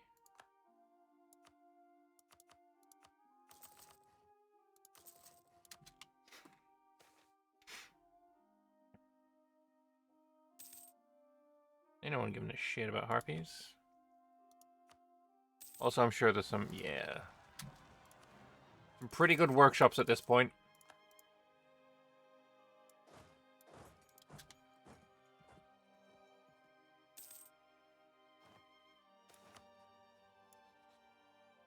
Serpent's Eye. I am no longer going to be craven, and now I am... fucking inspiring leader! I love that it just swaps it to the other side. Like, that's so good.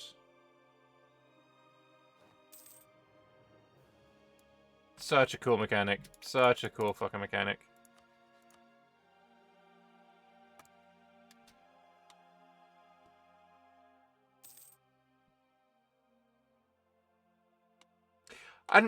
Is it a cool mechanic, or is it just one that I appreciate?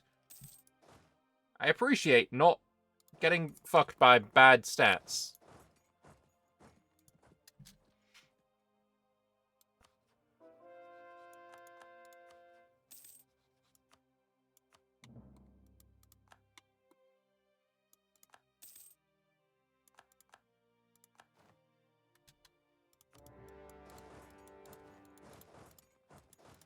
Let's hope you're 5-5. Yeah, it's only a 5-5. It's nothing.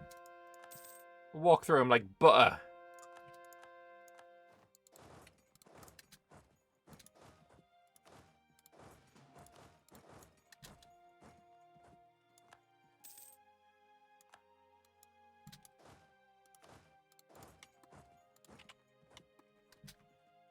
Apparently I'm killing your rebels as well.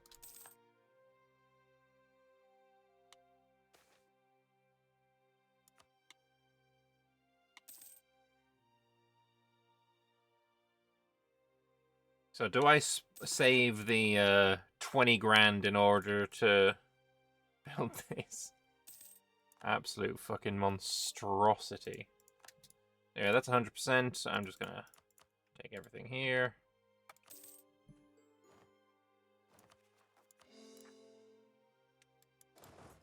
Lovely stuff. Easy peasy. I mean, at some point, I'm gonna have to attack this fucking demon genie.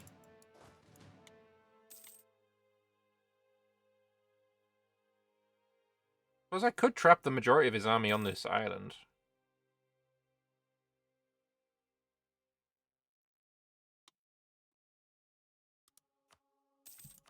More menus.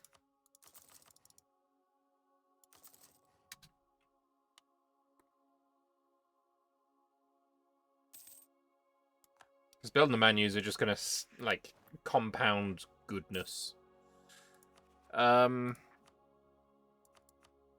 Navally, we're below our force limit. Okay. I think it's time to build, like, 50 heavy ships. I have to wait a little bit and spend a bit of money. We're gonna go with goods produced again. It's like 100k on my border. Huh! Alright, I didn't see these, bros. Also, the fact that they're on my border is scary as shit.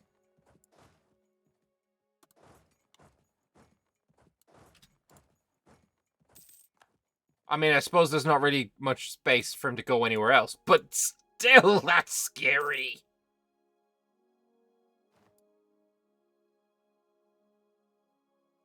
Do I just try? Do we probably should. You know, we probably should try. You know.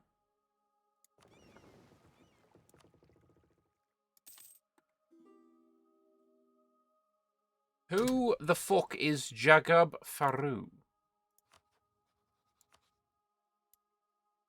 Oh, it's you. No.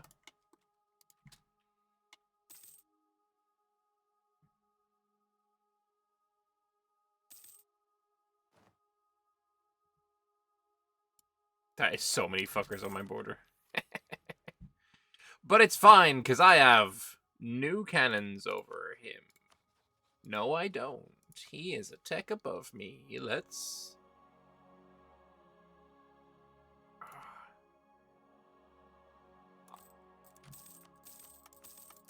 Yeah, we're just... I need that tech. I need that tech.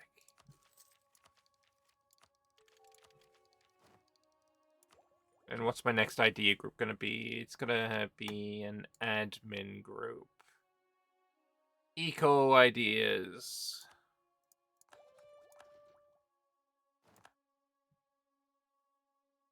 Strangle the threat in the crib. What fucking crib? Bro ate the crib. Bro ate the crib.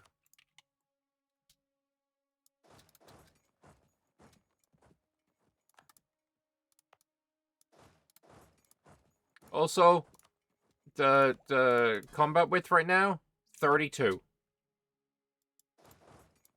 Which means every single one of these armies needs one more canoe.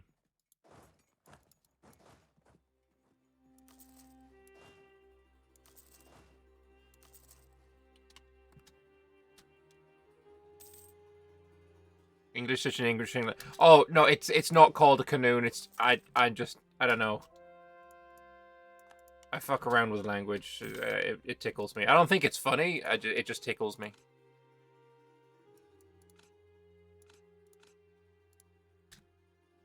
For example, what's it? This guy's got 12 cannons. I might say something like, if he only had one cannon, say it. So, there, look. Here is an cannon. English actually has that saying a cannon or a cannon, a cannon. I might say an cannon because I know it tickles me. You know, that's it really.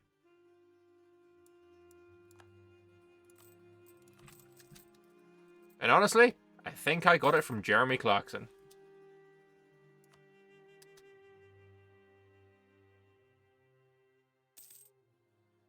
Wait, are these my new frickin'... No, there's a course, okay. Brother man, brother man.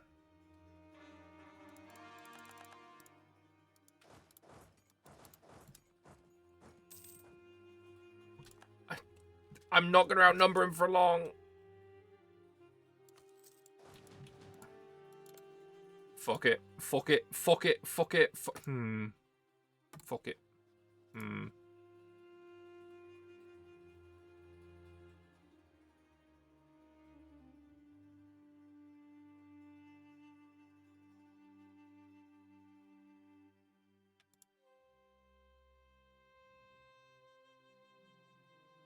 Annoyingly, we need to attack this one.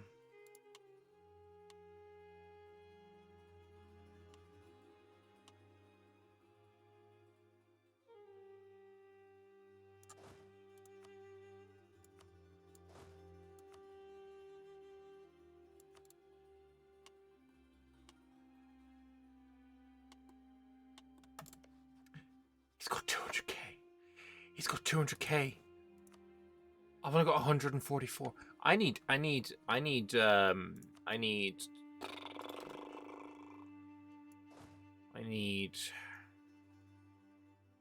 do I need? This is now 50. This is now 50.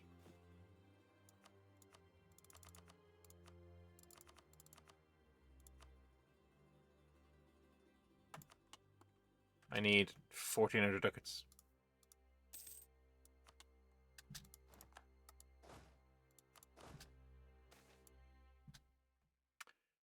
Ministry chamber doors swing inward as a nervous spy comes inside. My emperor, he realigns his disheveled cloak, billowed by the spread of news. There is a stirring beneath the waves in Catalshire. Sending duplicated letters, coded messages, and screwed up map confessing the latest landmarks in the merfolk's aquatic territory before the emperor. The spy spreads the pages that best illustrate the full picture. The merfolk in Catalshire have undergone a drastic realignment. The details remain murky on who, how, and why, but the result is undeniable. A new force has arisen to lead their community, painting their former service-friendly policies as unpatriotic. We're uncertain how isolationist their intentions are, but they are already demanding tribute from Catalshire as a key goal of their new government, intending to sour relations. Nogzar considers his nation's history with merfolk. Though the merfolk people are just as diverse and divided as the surface, the settlement's recent realignment represents a vexing development on the path to improve relations with the ocean foreigners. The spy remains tense, asking only, "What shall I relay as our policy, Emperor?"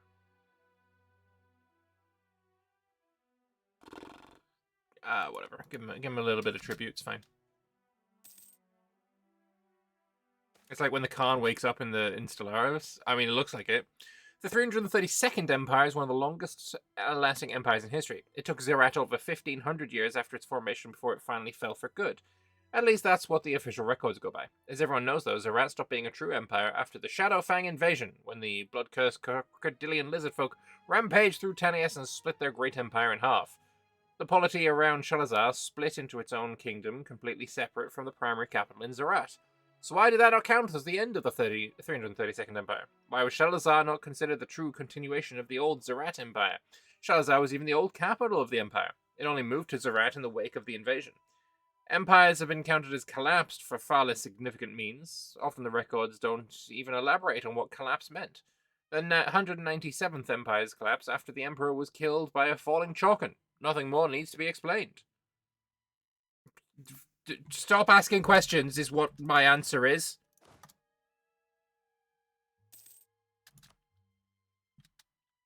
Ooh, look at me. I'm drilling on the board. Yo, I mean, we need to take advantage. We need to take advantage of the fact that the AI is dumb as bricks.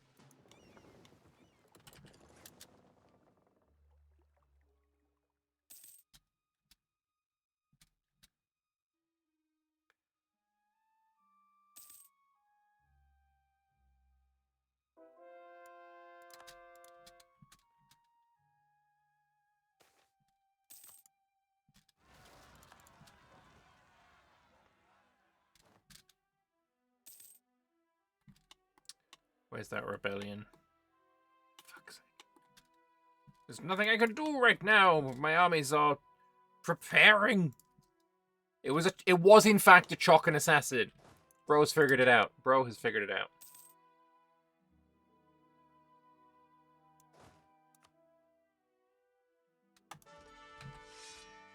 Perfect.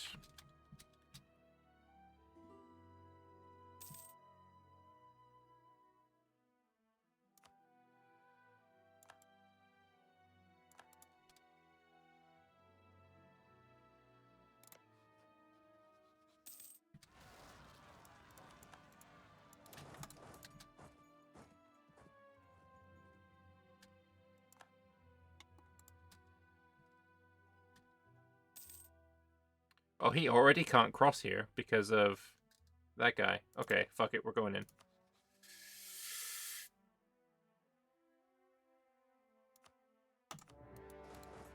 This is dumb as fuck!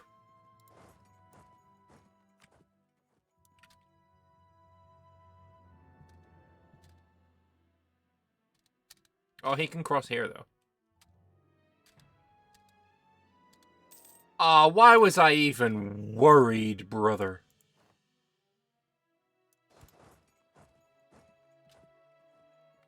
Genie Schmeenie!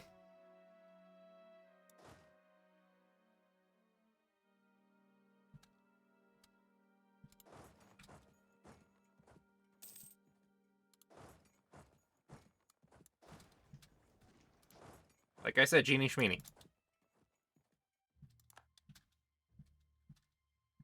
Ugh, don't like the crossing penalty.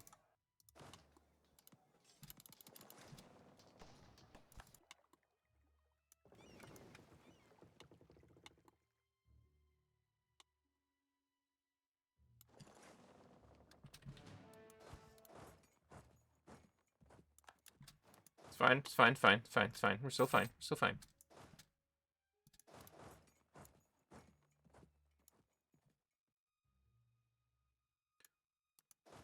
We're still fine, we're still fine. We're still fine. Shut up, it's fine.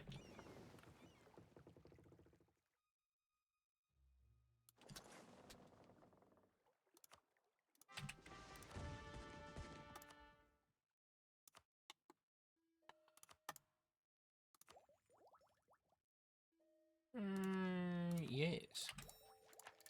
How close are you anyway?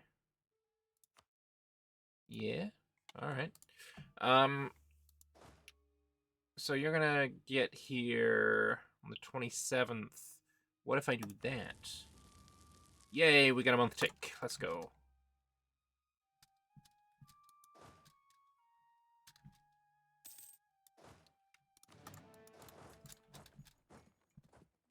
Oh, and he decided not to come. How about I go to you then, motherfucker?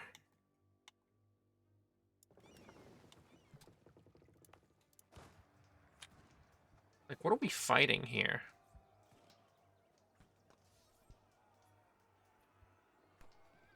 He out-morales us, but we out-discipline him. He out-morales us? Fucking hell. Ooh. Ooh. Ooh. What, is it the shock phase that he slaps? It is the shock phase that he slaps. He's got a war mage, of course it is.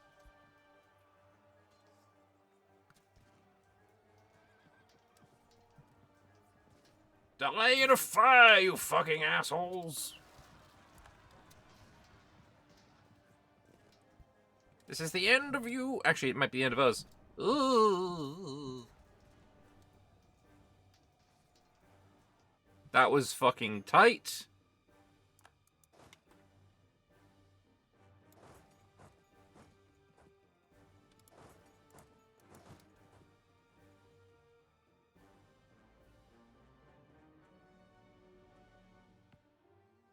Ah, fuck you.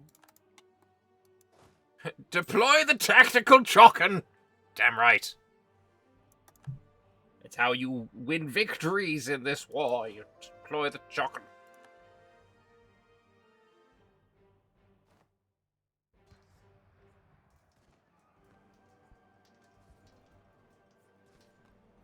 Fuck these genie bastards!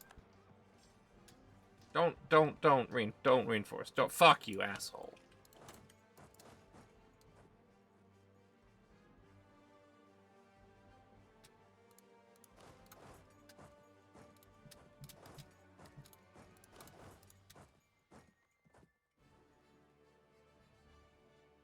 Are you really gonna... You... No.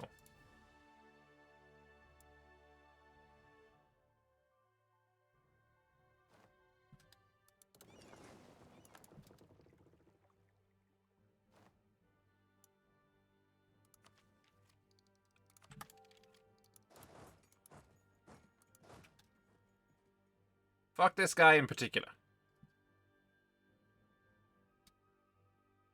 Also, fuck your fleet.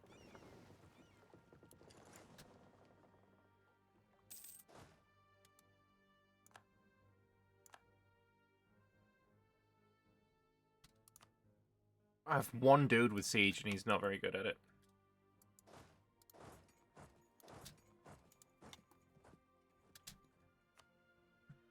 It's fine. This war is going fucking...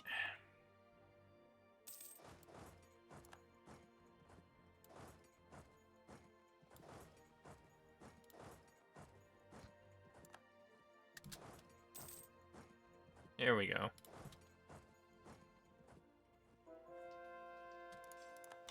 Nice little fight. No reinforcements. Their higher morale biting them in the ass. Hell yeah. Fantastic little victory.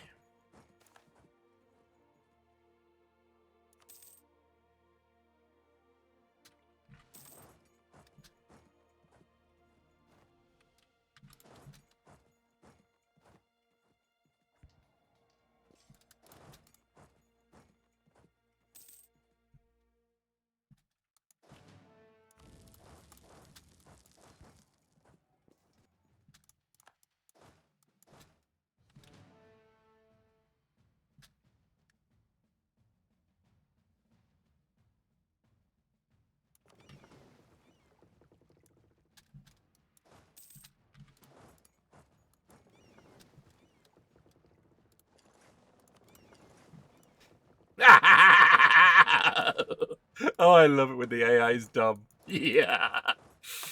Oh. Suck it, nerd.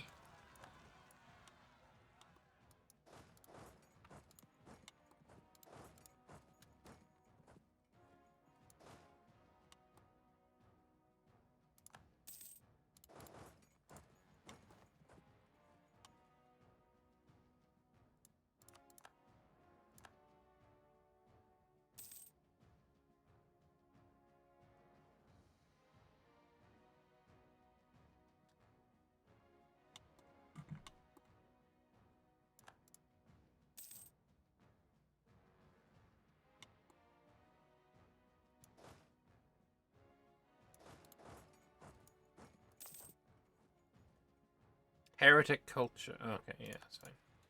I thought, oh, they've done something with their bullshit.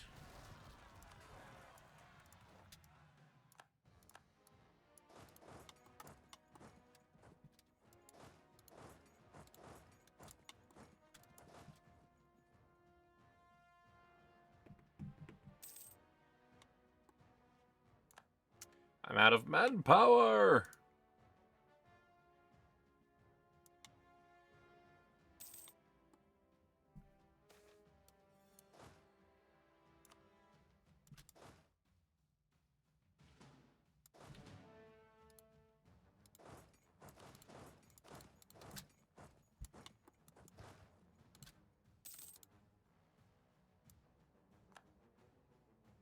Ba-ba-bum, ba-ba-bum.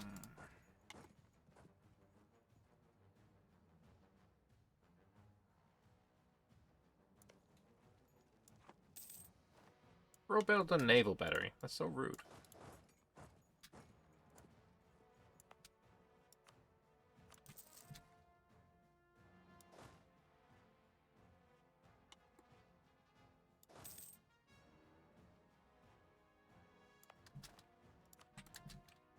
Fucking mountain right here.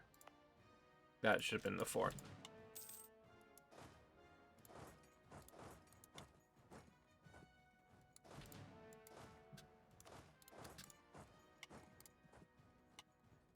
Beam, beam, beam, beam. Well, we have the war goal. They currently have, you know, about 100k left. A little less. I want manpower. There we go.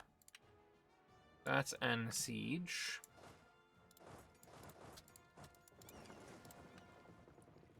Oh, almost.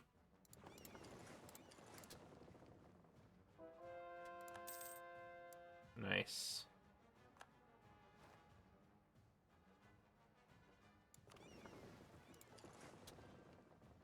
There you go, give you a bit more siegeability. Do I want another economic idea? Yes, I do. Fantastic. Alright, looks like the fight is back on with these artificers.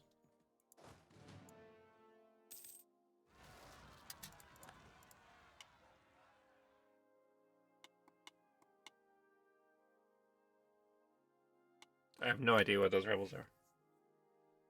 Oh, right there. That's fine. Huzzah!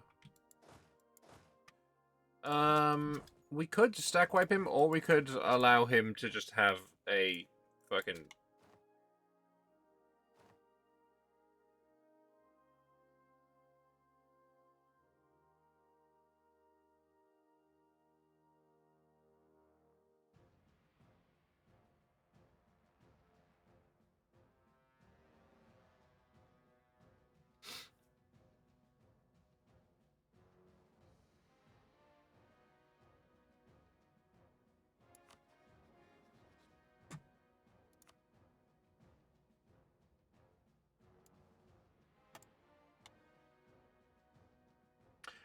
I got back my territory, to be fair. But also... What the fuck?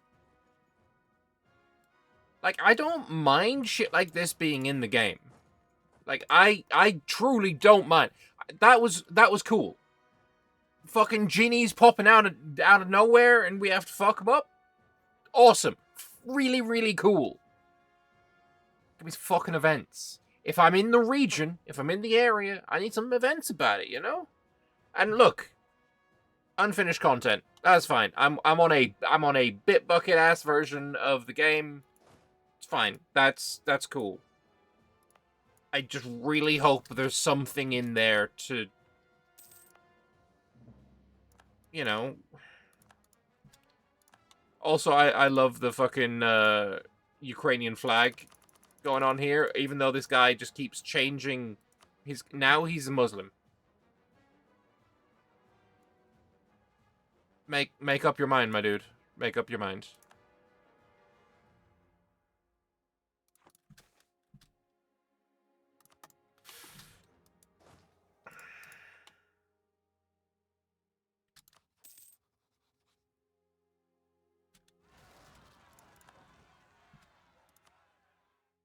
And I have a truce with him? Bro didn't exist 5 minutes ago.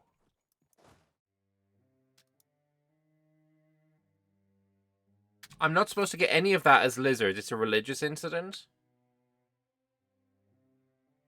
Okay, my suggestion is if I'm in the same region as... I assume it's Rinta Seekers that's getting it. Give me an event that says, holy shit, these guys just kind of popped out a genie and it's fucking their shit up. It's crazy. Oh my god. Event. And just give me some kind of context thingy that if you go to war with them, it could be that they will die midway through the war and invalidate your war.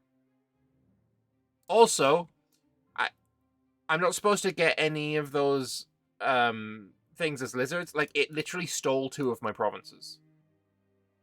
Like, it stole 2 of my provinces. I suppose it's because they're genie cult?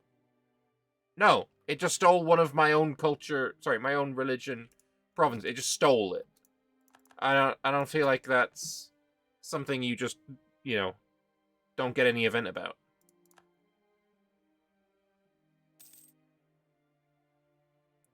Cool shit though. I kind of want to play somebody with Renter Seekers now, because that looks really cool. Like, I don't know what's up or what's going on there, but I am excited to find out. Because it looks cool.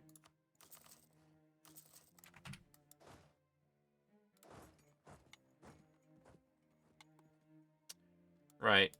Bodie boys. Hey, I now have a heavy. Bodie boys, go back to, I don't know, protecting trade over there. My heavy ship. We're gonna have to start making our own stuff. This guy I don't have a truce with, do I? No, I don't. He's trying to improve relations with me. How cute. How meaningless.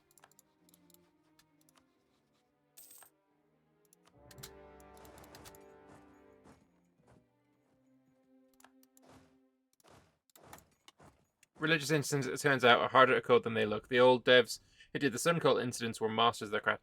Those Sun Cult incidents are just... I have a really terrible memory. I don't know if you know this. I've probably said it before, but I've forgotten. Haha, that's a joke. No, I vividly remember the Amusu incident. I vividly remember the Samaltal masquerade. Like, that shit was peak. Loved that.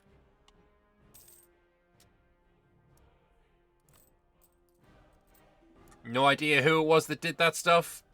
Just chef's kiss.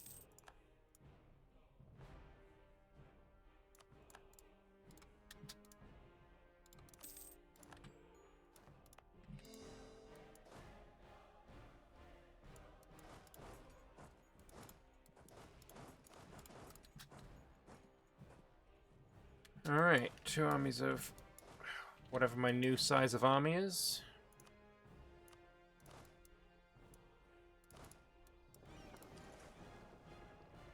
$25,016 seems like a terrible number.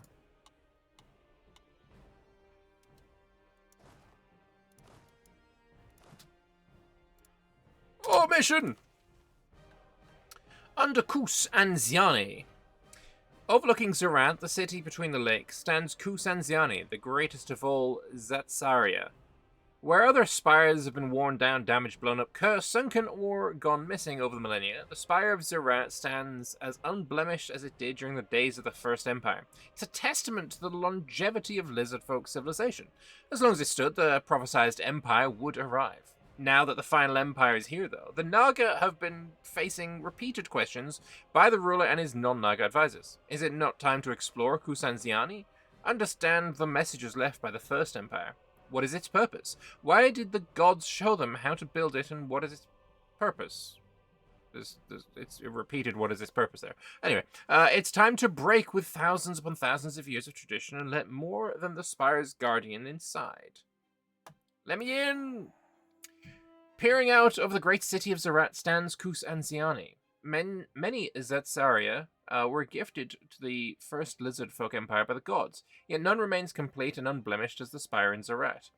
In the stillness of the morning light, as the small crowd waited for the emperor to speak, Nugza steeled their nerves. Let's just have that in view while we read this. He knew the statement that they were about to make would cause controversy, not least amongst the Naga, but it was time.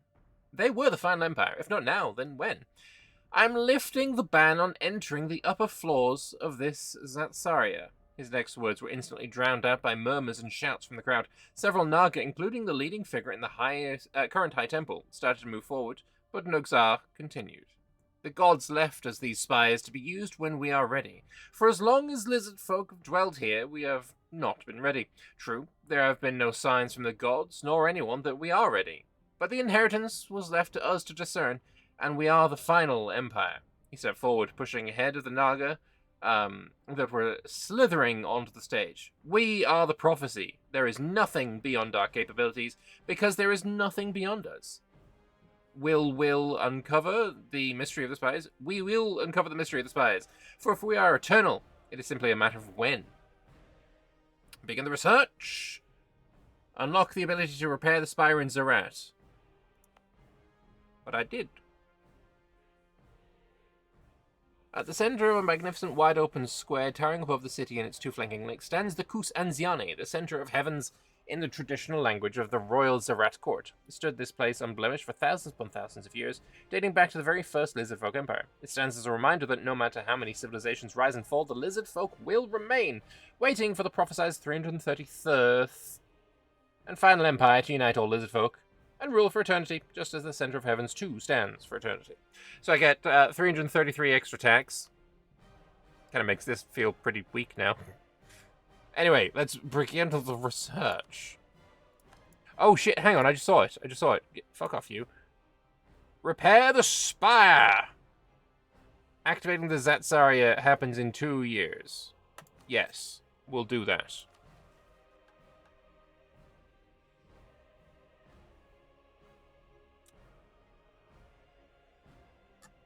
Okay, so now I just need you to finish.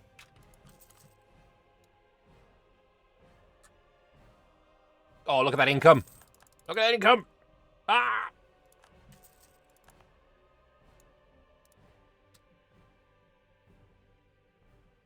$2,000 a month, not bad. Also, what do we have? What do you... Ooh, gain a dip and just production dev here. Easy peasy. There we go.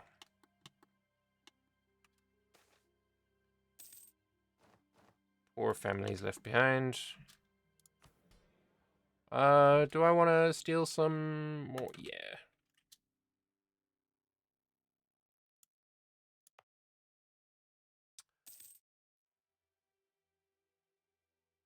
Ashana Lizfolk is an accepted culture? It should be. Oh, wait. It needs to be either Shadowpact or Zadria. Not being able to fuck with one of my monuments seems weird. Because I'm not in Zadria, am I? No, I'm Anzil Katsa. I don't know, I feel like the, there should be a way for me to fuck with this spire. There should be a way, like, no spire should be out of my remit. It's kind of the whole point of my guys, right? We fuck with spires.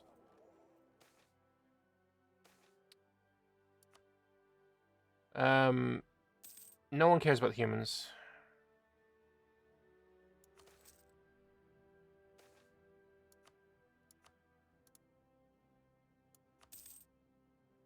Maybe it's an evil spire. It's the spire that defends us from the woods. 100 admin points for 1 stab. I mean, that is cheaper.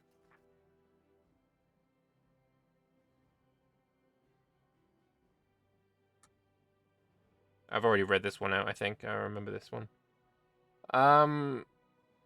Yeah, Lady of the Lagoon thing. Yeah, we've read that one before. It was a free stab up to 3.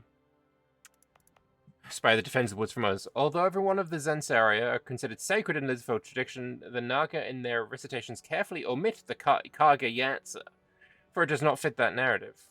This cursed spire stands at the edge of the Shadow Swamp. Its inside's toxic to any living being who dares to step inside. Guards prevent any from attempting to study it. But what of those who do not abide by the will of the Naga? What we learned from the cursed structure? I take it back. Like, I take it back. Yeah, I take it back. I think that's fine. What about Kantakesh? Can I upgrade this one? Run must be a powerful mage, a powerful plain touched, or I must have unlocked artificery. Bruh. I wanna. I would. I want to know what the Shalazar Spire does.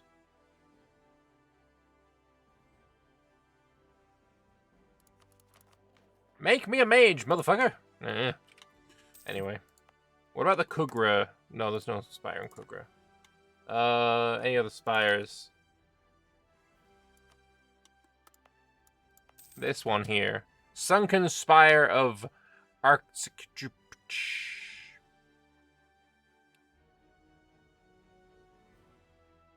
I need to ally the merfolk. That's why I've been fucking with the mer.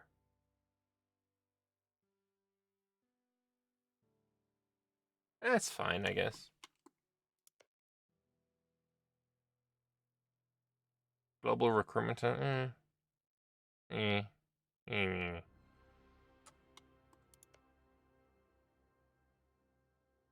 Possible advisors +3 is kind of nice, actually. Regional dev cost is very nice as well.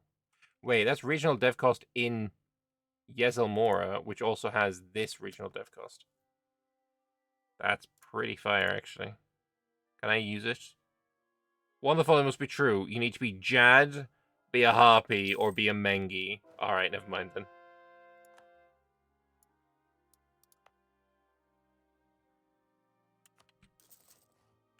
We have finished the mission. Why is the mission not complete?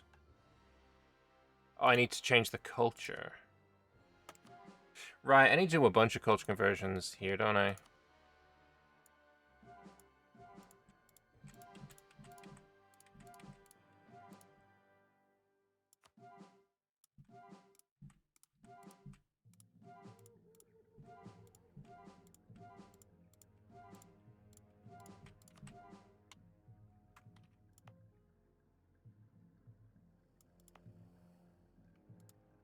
Fuck them trolls.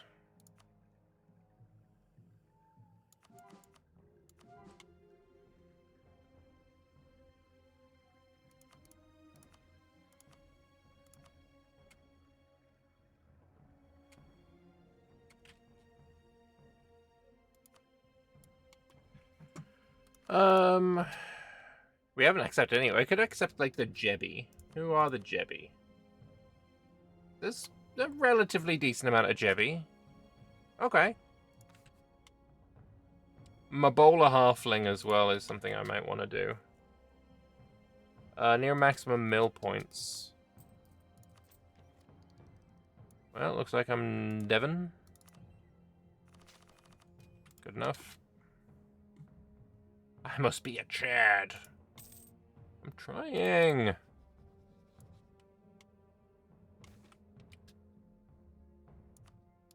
Hey, bois. No.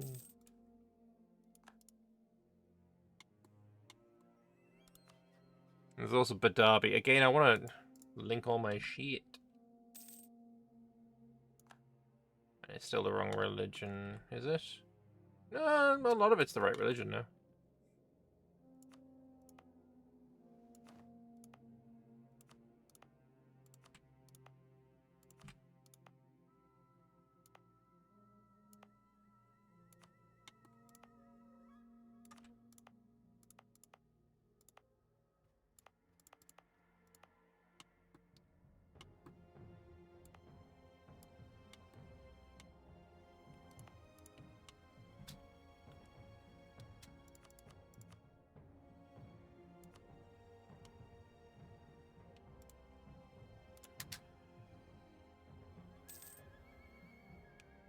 Truce with Badabi is now over, and Gawakiza.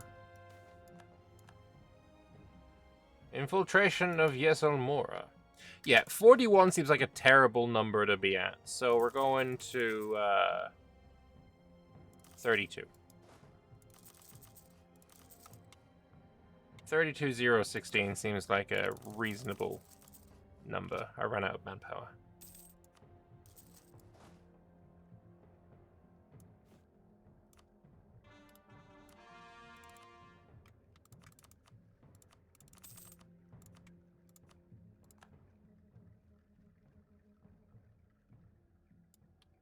So I need more ships.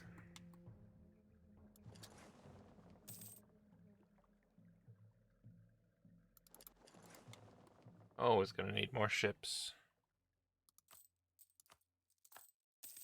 Pay off a bit of debt as well.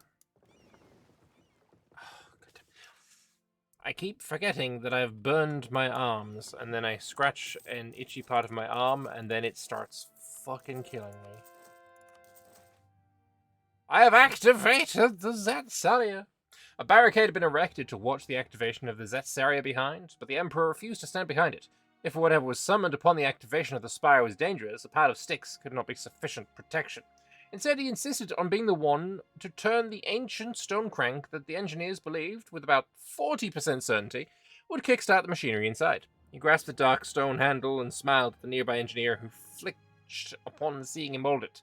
"Do not worry, the Empire is to last for eternity," said Nugzam, enabling to turn the crank, which moved with surprising ease, as though it was merely pushing through water.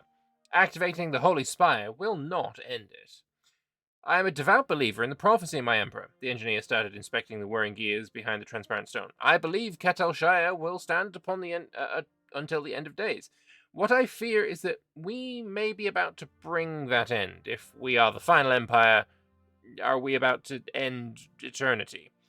The Emperor lifted the hands off the handle and stood back, but now the crank was moving on its own. Every part of the spire was moving. The walls shifted, and the walls glittered with the lights of a million stars. Then, with one final blinding light, it was gone. Zerat was gone. Tanias was gone. Halan was gone. What have we done? The event Romutha happens.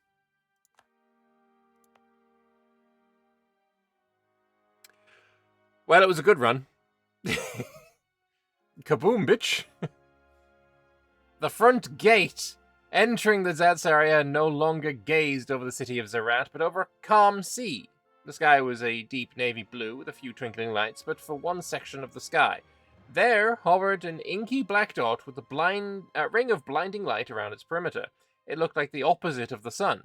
A darkness so deep it seemed to reject the very concept of light. Wait, is that a black hole that we're seeing? Ring of blinding light around its perimeter. Yeah, we're looking at a black hole. The first to step foot outside the spire was a guard who had entered with the Emperor. Gingerly poking at the dark soil before stepping out, he prodded the ground with the butt of his sword before stepping anywhere. Another guard followed, then one of the craftspeople, and finally Emperor Nugzar. Beneath his feet shifted a fine, dark sand like the beaches of Fanavosi. He stepped into the sea, letting the water wash calmly around his feet. He stood there motionless as his eyes adjusted to the dark sky. What should he call it? Romutha. Dark sun in lizardfolk. Perhaps it was peaceful. "My Emperor, come here, quick! We're going to try and reactivate the Zetsaria." The head engineer just stood outside the water and gestured furiously at Nugzar. He contemplated rejecting the call. There was no Naga in his ear here, driving him to constantly improve.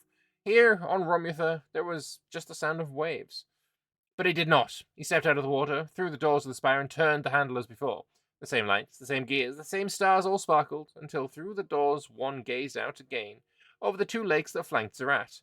Nugzar stepped out of the spire, tracking dark sand into the courtyard as attendants and Naga rushed to his side, and squinted at the blinding light of a familiar sun. "I want to go back." "We can now build a colony at the location." What do you mean build a colony at the location? What the fuck?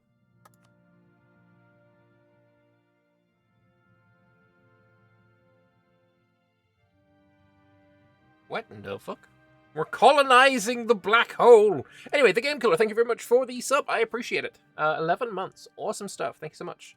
A colony on the moon. Crazy. The first space colony.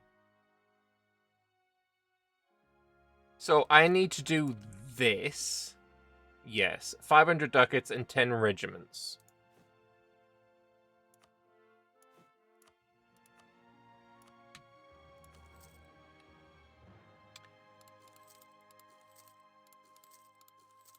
Not a single soul said those regiments had to come out of my manpower pool.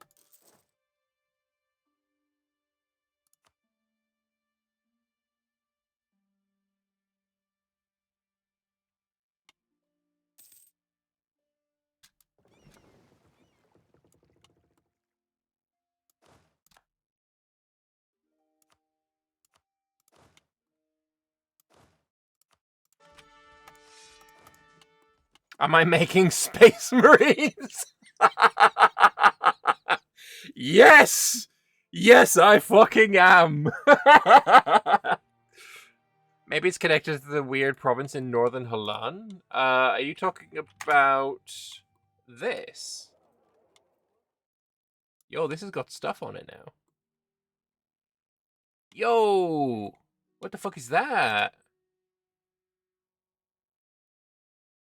That's new.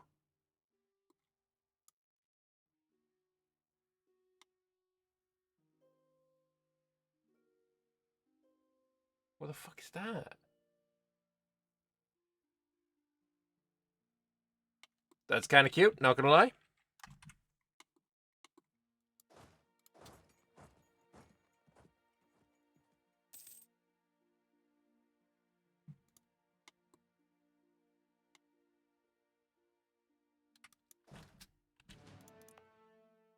Alright, let's start an colony. My space marines are still here.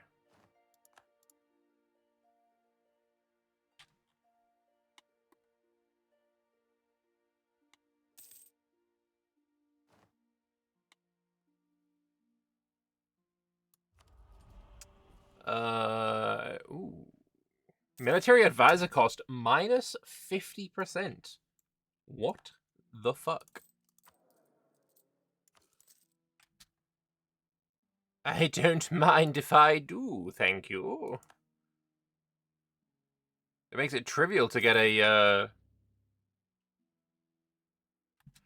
Wait, that gave me Imperialism? Early access to the Imperialism CB? Yo! Excuse me? Based? They're stargates, not spaceships. Sure. That's Insia stuff. What, this stuff is Insia stuff? Or this can't be Insia stuff. No. That's just cool though.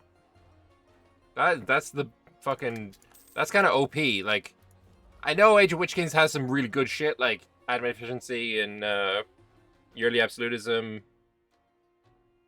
Core creation costs in here? What the fuck? The single empty province in Hellas. Oh, okay. That's a shame. I wanted to know shit about it. Anyway, I'm interested to know what that is. I think I'm gonna go and just conquer the rest of Yeselmora real quick now that I can imperialize my way over there. Oh boy, that's gonna take a while, isn't it? Should have been culture converting already.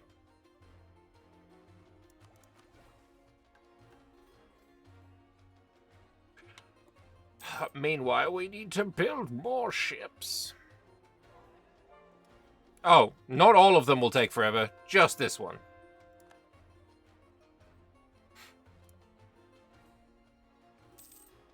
That specific age reward is just for a few of the big Sahel formables.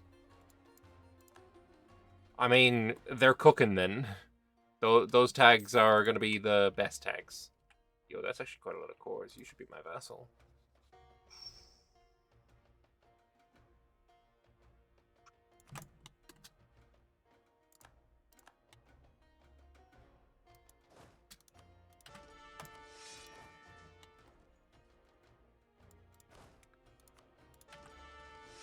God, what trash.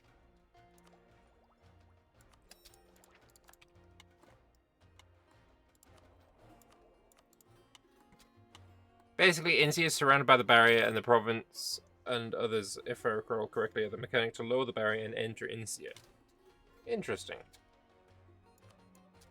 I've always said that I think they're, like, if I will just do a little bit of expositing right now. I think there should be a few portals all around the world, right? Obviously, we have, I'm not going to pronounce that, Sirenva to Domandrod, right? Beautiful. Perfect. Love that shit. Love it. I think Senator Yeselmora, the Spriggy 20, should also connect to this. And I also think it should connect to this. And have basically this all connect to here. Maybe something should, you know, lore appropriately be added down here somewhere, just to, you know, the whole thing. But I don't know. I really like that idea, and it's one that I've thought for a while now. And oh, more mushroom forests. Very cool. Oh yeah, have you seen the new mushroom forest texture? It's gorgeous. They have it also, of course, in the actual mushroom forest that I can't see because they colonized it, you bastards. Can I see if I do? Where's the geographic map mode? There we go. Unfortunately, it doesn't show underneath political, which is kind of sucky, but yeah, it is what it is. It used to, but then something changed and I can't actually do it anymore. There's been talks about adding the Awakened Everlife Forest to the Fey Portal network. Cool. This is also very Fey Portal vibes. This is also very, very Fey Portal vibes, just gonna say that. And this looks like a portal. I mean, you need a portal to get to it. And obviously, some, you know, this could attach to the portal. I'm just saying. I'm just saying. Anyway, screw you, Zamora. Imperialism!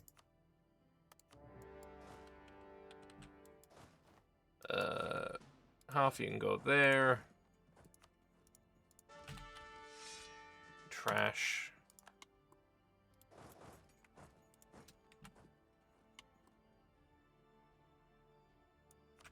I need more manpower.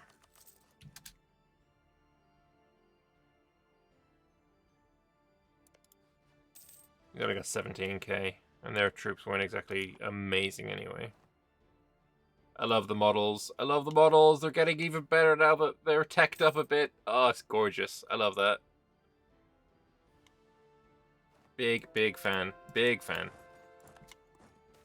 I also saw on the Discord some early looks at the future undead models that look fantastic.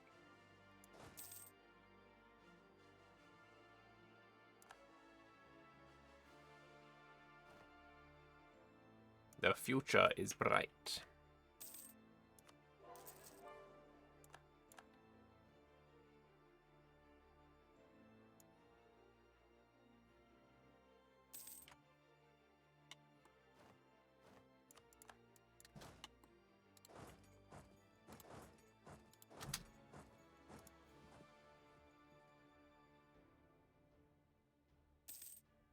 As soon as this one falls, you got no other forts, we'll just mop up.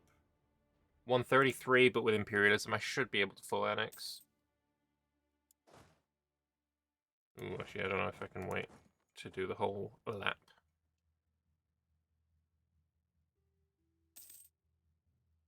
Don't take it on a 14, I begs.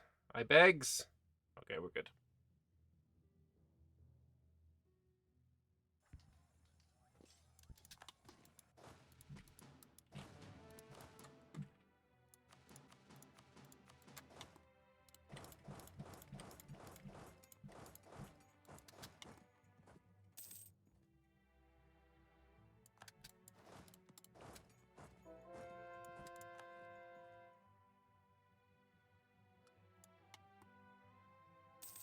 I'm kind of excited to see what happens here, actually. Hopefully it doesn't take forever. I mean, I said it was going to take, what, 2... Oh, there it is. With every subsequent journey to Ramutha, more lizard folk and far more supplies and equipment packed into the bottom floor of the spires are at. Food, tents, ropes, glass containers for taking samples home, even weapons joined the colonists. Many had wondered whether the lands in which the Zatsaria had sent them were part of the Shadow Plane, the land of death, where the night hags derive their power. It quickly became clear that it could not be the case, for this land, Ramutha, was alive. Leave the beach and the large, jagged, rocky outcrop the spy backed onto, and one encountered a vast field of soft green leafy plants, growing out of the black soil. Small insect-like creatures hopped between the leaves, skittering underground as the scouts drew near. Most extraordinarily of all were the giant caterpillar-like creatures measuring up to 16 meters in length, leaving long tracks of chewed plants in their wake. This was far from the end of their discoveries. Large rocky sprouts spewed multicolored gas into the air, their bases teeming with a brilliant collection of plant and animal life. Far overhead, one could make out huge winged beasts, too far into the sky to make out their exact shape. But the most extraordinary discovery of all was on the final day. At the bottom of a valley, beyond the lines of plants arranged far more neatly than nature would allow, lay a small town. The inhabitants did look quite different from us. They had large tails for starters, and the joints in their knees bent the other way, leading into their feet with a large hook on their heel. But we'd seen enough strange mutations to look beyond such minor differences. The scales, the facial structure of the eyes, there was no mistaking it. We had found lizard folk. Yes, we have gone to Australia, that's fucking true. Okay, 2 more years, 2 more years, 2 more years.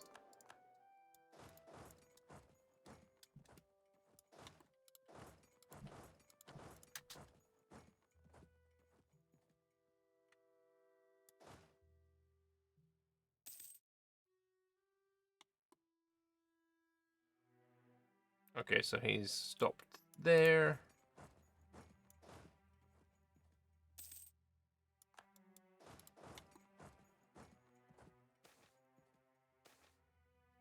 Money? I like money. Boundary dispute. Don't care, whatever. I have imperialism. I don't care about boundaries now. Ain't no boundaries here. Get some of that trade efficiency. Anyway, how are we looking for full annexation? We're looking good.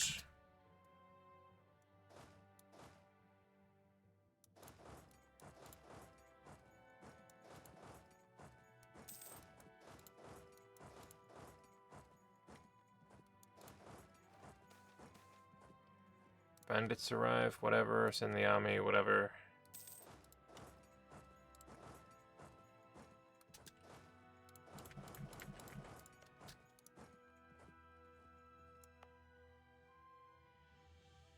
Why is this one specifically taking the longest? Does this make it slower? Military leaders left us. Is it by any chance? Oh, it is. It is the guy with the general. Yeah. High dev. I mean, it's not that much higher dev. I mean, this is 11. These are already done. This is 14. Like, it's not that. This one's 22 when it's miles away.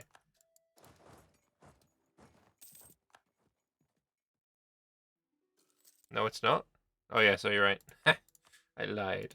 Anyway, 100%. Bye bye. Trolls, you no longer exist.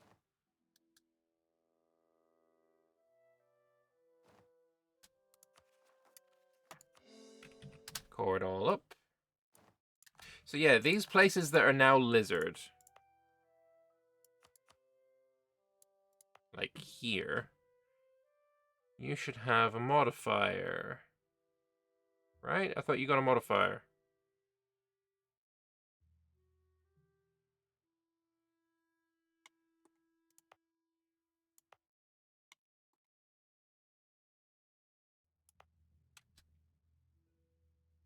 I thought I got a modifier for, like, fat dev cost reduction or something when it became my religion.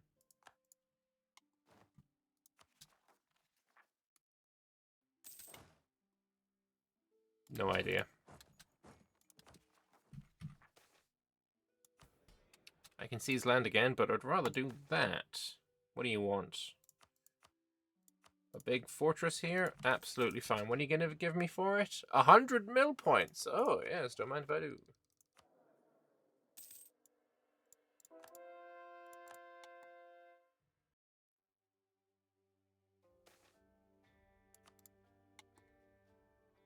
No, no. You not Genie Coal Zealots. We've seen this before. Don't do that again.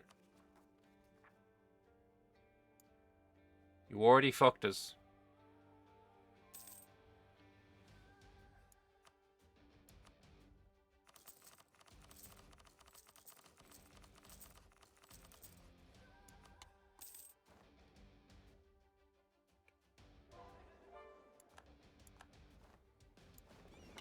Alright, I think it might be... I say it might be time to do blah blah, but I don't have the money. Zombies? Veil between planes, it's thinnest in the Shadow Swamp. Okay, back to the Shadow Swamp. Turn around! Thunderstorm passed through the province and brought forth malevolent spirits from the Shadow Plane. They're all in the north.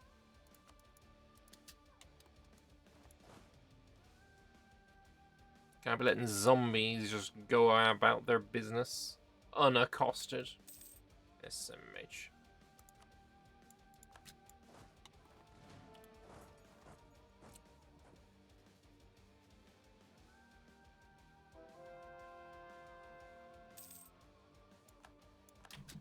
When are you gonna get there? 9th of the 2nd. Oh yeah, no, we're just gonna get sieged. Nothing I can do about that.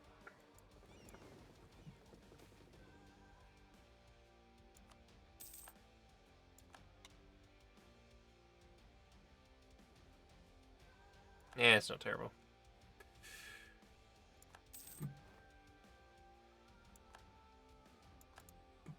Gnomish hierarchy. I love that tag. Right. I want to save up 2.5 grand. We shouldn't take long because we make a fat amount of ducats now.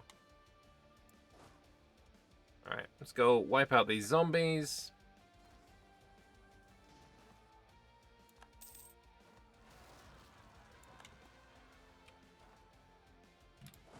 And these trolls.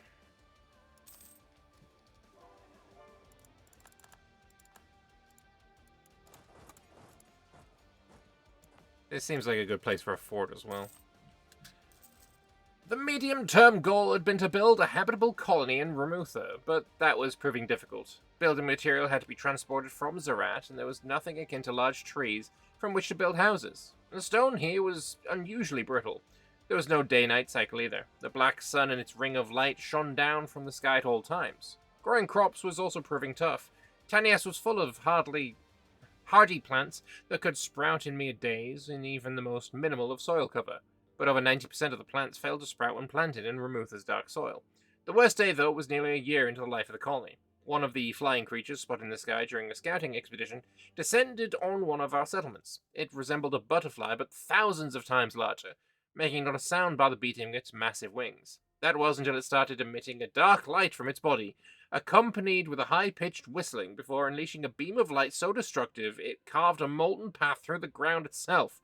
It only shot once, but it was enough to destroy 2 homes and a granary before it beat its wings and rose back into the dark blue sky again.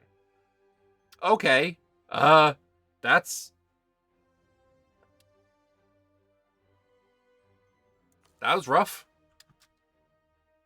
Butterfree used fucking laser beam.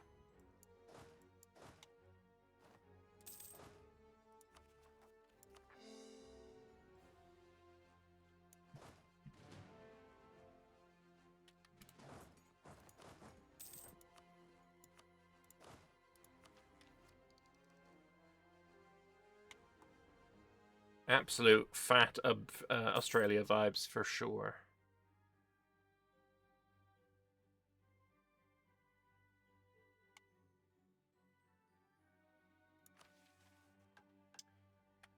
Save up money. Build boat.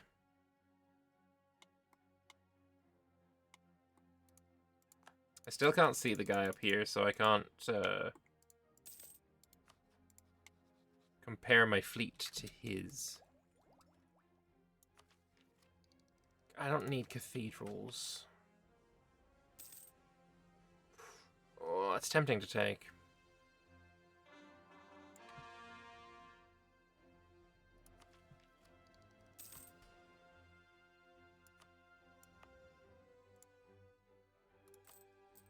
Also, I do have loans still. Let's pay off the loans, and then we save up for the fleet. That's the plan.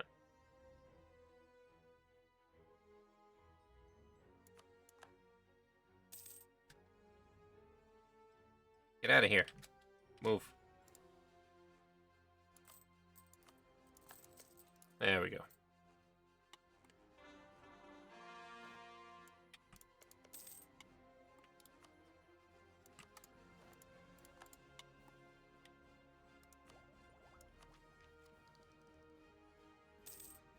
Oh, there's new heavies next tech. So we save up... we wait for this. Otherwise, it's just a complete waste. It took many failed attempts, but the first food grown entirely on Ramutha had finally been harvested. But it was no Tania's plant that fed the bellies of the colonists. We had sent our scouts on a stealth mission, hoping to learn what food the natives ate. But they were found by the natives straight away and taken into the village. The meeting was entirely friendly. The natives seemed even more shocked than we were that someone resembling lizard folk had visited them. Although they did not speak any language recognized by the scouts, through drawings and wild gestures, our scouts were able to communicate that we'd arrived via the large spire, and that they wanted to know what to eat. The natives showed them the plants they grew, where they could be found, and how to tend to them so they would grow. More and more visitors traveled to the village, often bringing gifts for the natives, who in return traveled to our new colony and marveled at the incredible structures we'd built. In particular, they were bamboozled by anything made of wood, as their homes were either hewn into the rocky outcrops or nested within the large discarded shells left by molting giant caterpillars that ever munched their way across the landscape. It had taken years, longer than even the first colonies on Aelantir, but by now, with the farms and new homes, we could feel safe in saying the colony Ramutha was now self-sufficient. Hell yeah. Gain prestige. I get Kusan Zayani colony until the end of the game, giving missionary and intolerance. Zarat. Ramutha gains core on Zarat.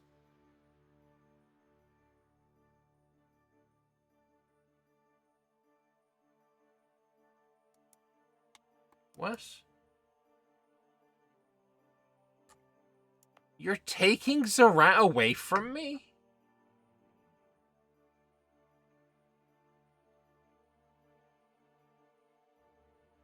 Fucking hell. It makes him a space colony, naturally. Naturally, making it a space colony. Of course. Don't be silly. Don't be silly, Kakapo. It's making it a space colony.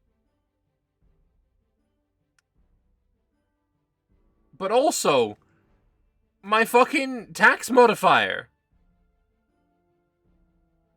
Oh, thanks for giving me the tolerance of the true faith and missionary back. Cheers. Where's my fucking...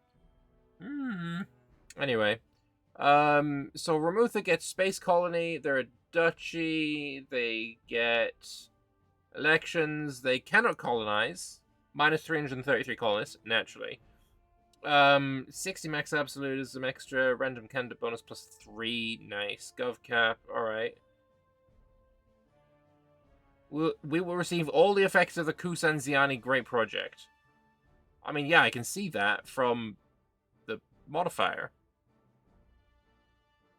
But that's not the taxes.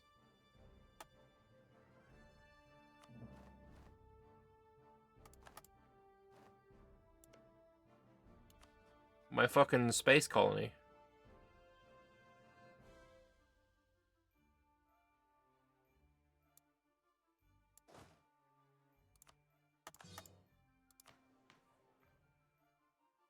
I have a space colony now. Economical matters. I think I wait until I finished eco IDs and get Ottoman Proviso, right? Probably the play.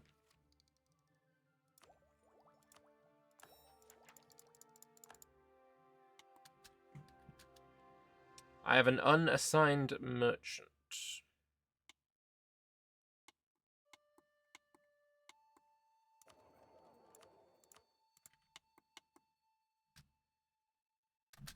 Oh. Yeah, that gave me 100 mil points. Well, fuck it. I'll just take that now then.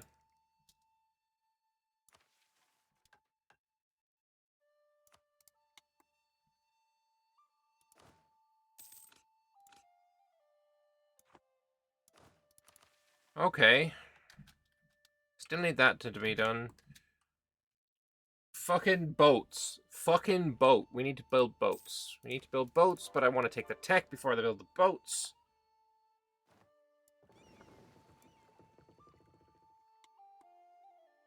Yo, bro just rocked up with 37k troops.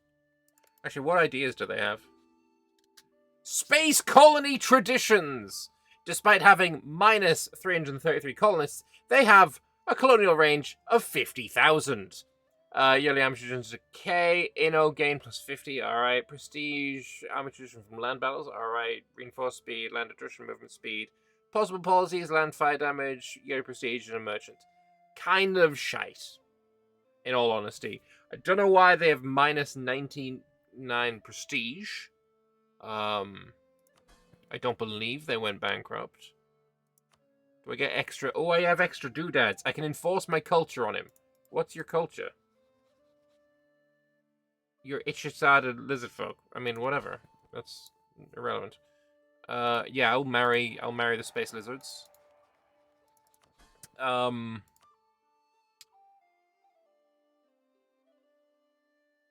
Yeah, there's not actually much of anything interesting here.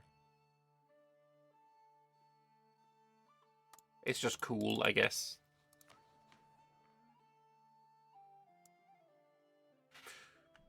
Yeah, I mean, I lose my favorite province, but okay.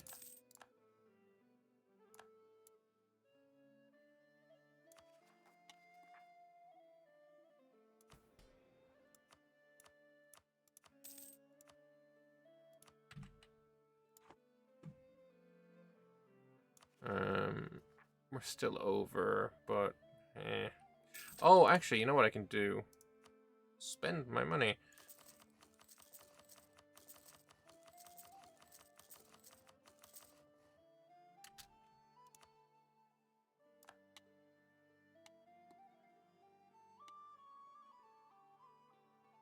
Still want to finish off land down there. I could sell titles for money, I guess.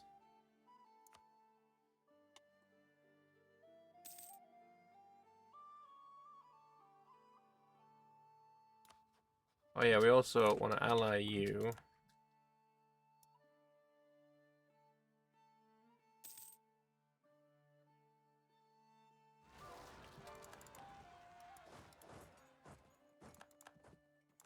A few more provinces change culture, but not the one I need.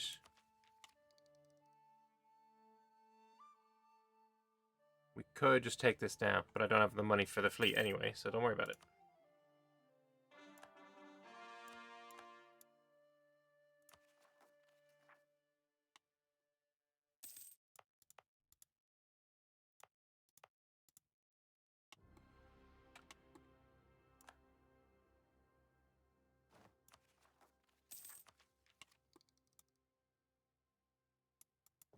We have one heavy so far.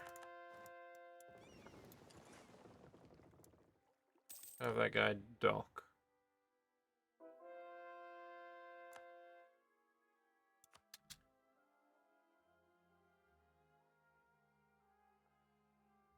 Private trade fleets is always good as well, to be honest.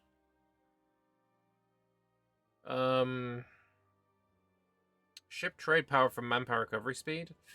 That's tempting. I don't like that. I don't like that. That's tempting. Don't really care about shock damage anymore. Oh, this is an easy take. What do we have here? None that I can take apparently because. Oh, I've already got 5 mutations. All right, what do you give? Dev cost. Okay, you're staying.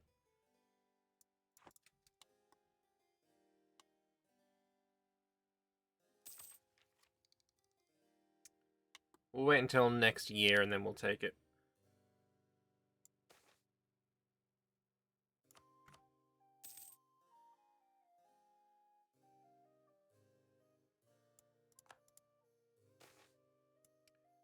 Human ministers, whatever. Ooh, the cocoons of Ramutha. The mystery of the monstrously dangerous giant butterflies on Ramutha has been solved, or at least where they come from. They appear to have formed in a similar fashion to the butterflies in our own world. A larval form of the creature consumes large amounts of food before cocooning itself to begin a stage of metamorphosis to finally emerge its winged adult form. The candidate for its larval form was obviously the giant caterpillars that roamed the countryside, and had a tendency to alarm farmers when their winding paths careened towards their crops. but it took a long time to locate any of them in their cocoon stage. Researchers had been following the caterpillar for years and finally discovered where it was they cocooned. Once they've eaten enough, they head deep into the harsh, rocky mountains until they find a vent, then burrow underground to form a cocoon. While all fascinating, what has alarmed people of Ramutha is a new idea from the researchers.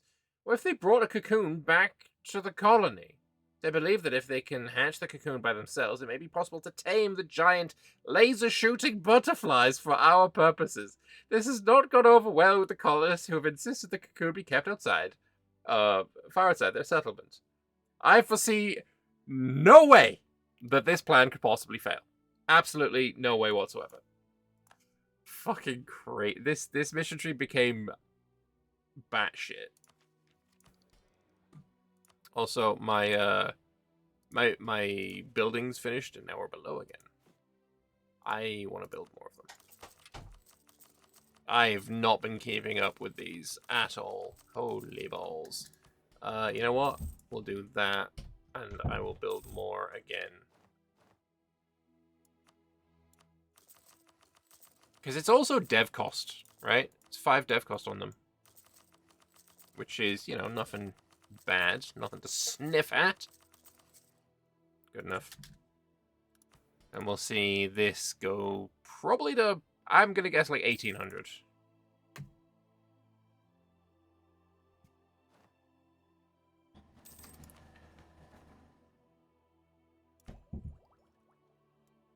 I want to take that eco idea.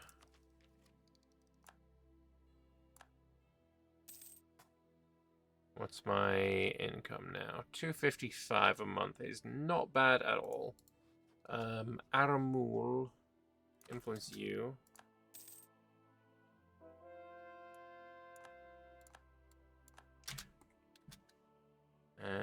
Offer you mill access. Good night.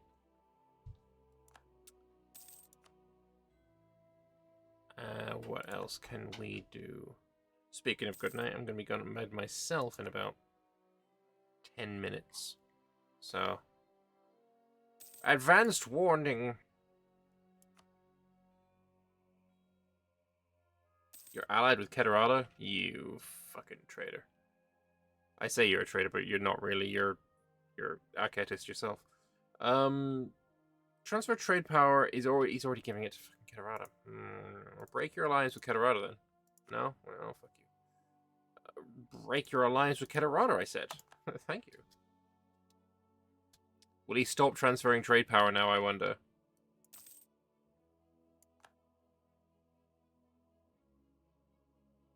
Reduce your opinion. No, I'm not going to scroll. You could steer your trade to me, though, if you like. How am I going to get the... I mean, I suppose I could get him to transfer trade power. 165.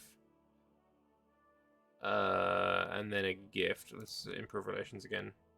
He has no rivals to insult.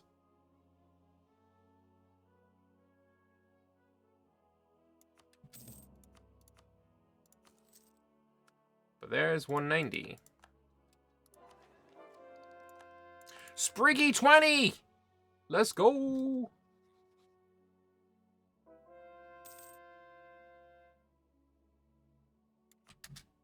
There we go. Now you're my vassal. Anyway. In the Lizardfolk language, rak has multiple meanings. Its most common use is for home, but it's also a sense of belonging. You feel rak when you know this place is your home. Nobody feels rak in the Shadow Swamp. We know Lizardfolk used to live here. There were even empires with their capitals here. As our early colonists attempt to make this place a new home for our expanding empire, that seems impossible to believe. Color drains the further you venture into the swamp. Even the brightest scaled lizard loses their vibrancy under the monochrome magic. The multicolored text in which we place such pride becomes nigh unreadable in simple black and white. Still, there are some positive signs. Ever since we purified the Shadow Root matriarch of the Night Hag's torture, shoots of green have started to appear in some trees. The shambling mounds that terrorize even the trolls appear to be fewer in number. Perhaps the most promising sign, however, is how utterly unfazed our farm's chocken are by the surroundings. Not a single bit of color leaves their body. If a simple chocken can handle the swamp, then surely a race as resilient and resourceful as the Lizardfolk can thrive in such alien environments. Yes, I agree. Culture conversion time -50. I fucking love that. That's amazing. Increased faith and prophecy. Nice. We're now strong in the faith. Beautiful. Also, outside tiny ass. Nice. I needed 135. I have 137. Hell yeah. Okay. The great cities of Tenias have been the centers of most of the lizardfolk empires, and for centuries this place has been our home. But obviously lizardfolk have not just stewed in these jungles for 100 millennia. These empires between the 35th and 42nd that existed across the sea in Hellas, the rippling empires of the 234th to the 243rd that stood in the Salahad, the 118th that was in what today we know as Elantir. From the Genie coast to the Coffee coast, deep in the Shadow Swamp to the Summer Isles, lizardfolk have made so many different corners of this planet our home. It's time to move outside Tenias, claim and reclaim the previous homes of empires past. Tenias cannot contain the final empire. Even Halan will struggle to contain our inevitability. Permanent claims on every lizardfolk province, and total faith in the prophecy. Hell yeah. So, moving into the next time that I stream this, we will try and culture convert all of lizardfolk stuff, or all of the Shadow Swamp. We will go and conquer these bitches, apparently. All province in the Zuzavisa area. Okay, that's what we're going to be doing. Obviously, building a fleet as well is part of the process. Can't do these yet because they've still got separatisms. But yeah, that's it for right now. Thank you very much for watching. I hope you've enjoyed this stream. We fucking went to space in EU4. We have a colony on some fucking moon. Who knows? But yeah, thanks all for watching. Hope you guys enjoyed it, and I will see you on Saturday for a new multiplayer campaign, which is being hosted by Lemon Cake, and I'm going to be playing as, let's see if they still exist, Rajnadhaga. I'm going to be playing Rajnadhaga. I'm going to be playing Rajnadhaga. Yes. I'll see you guys on Saturday. Toodaloo.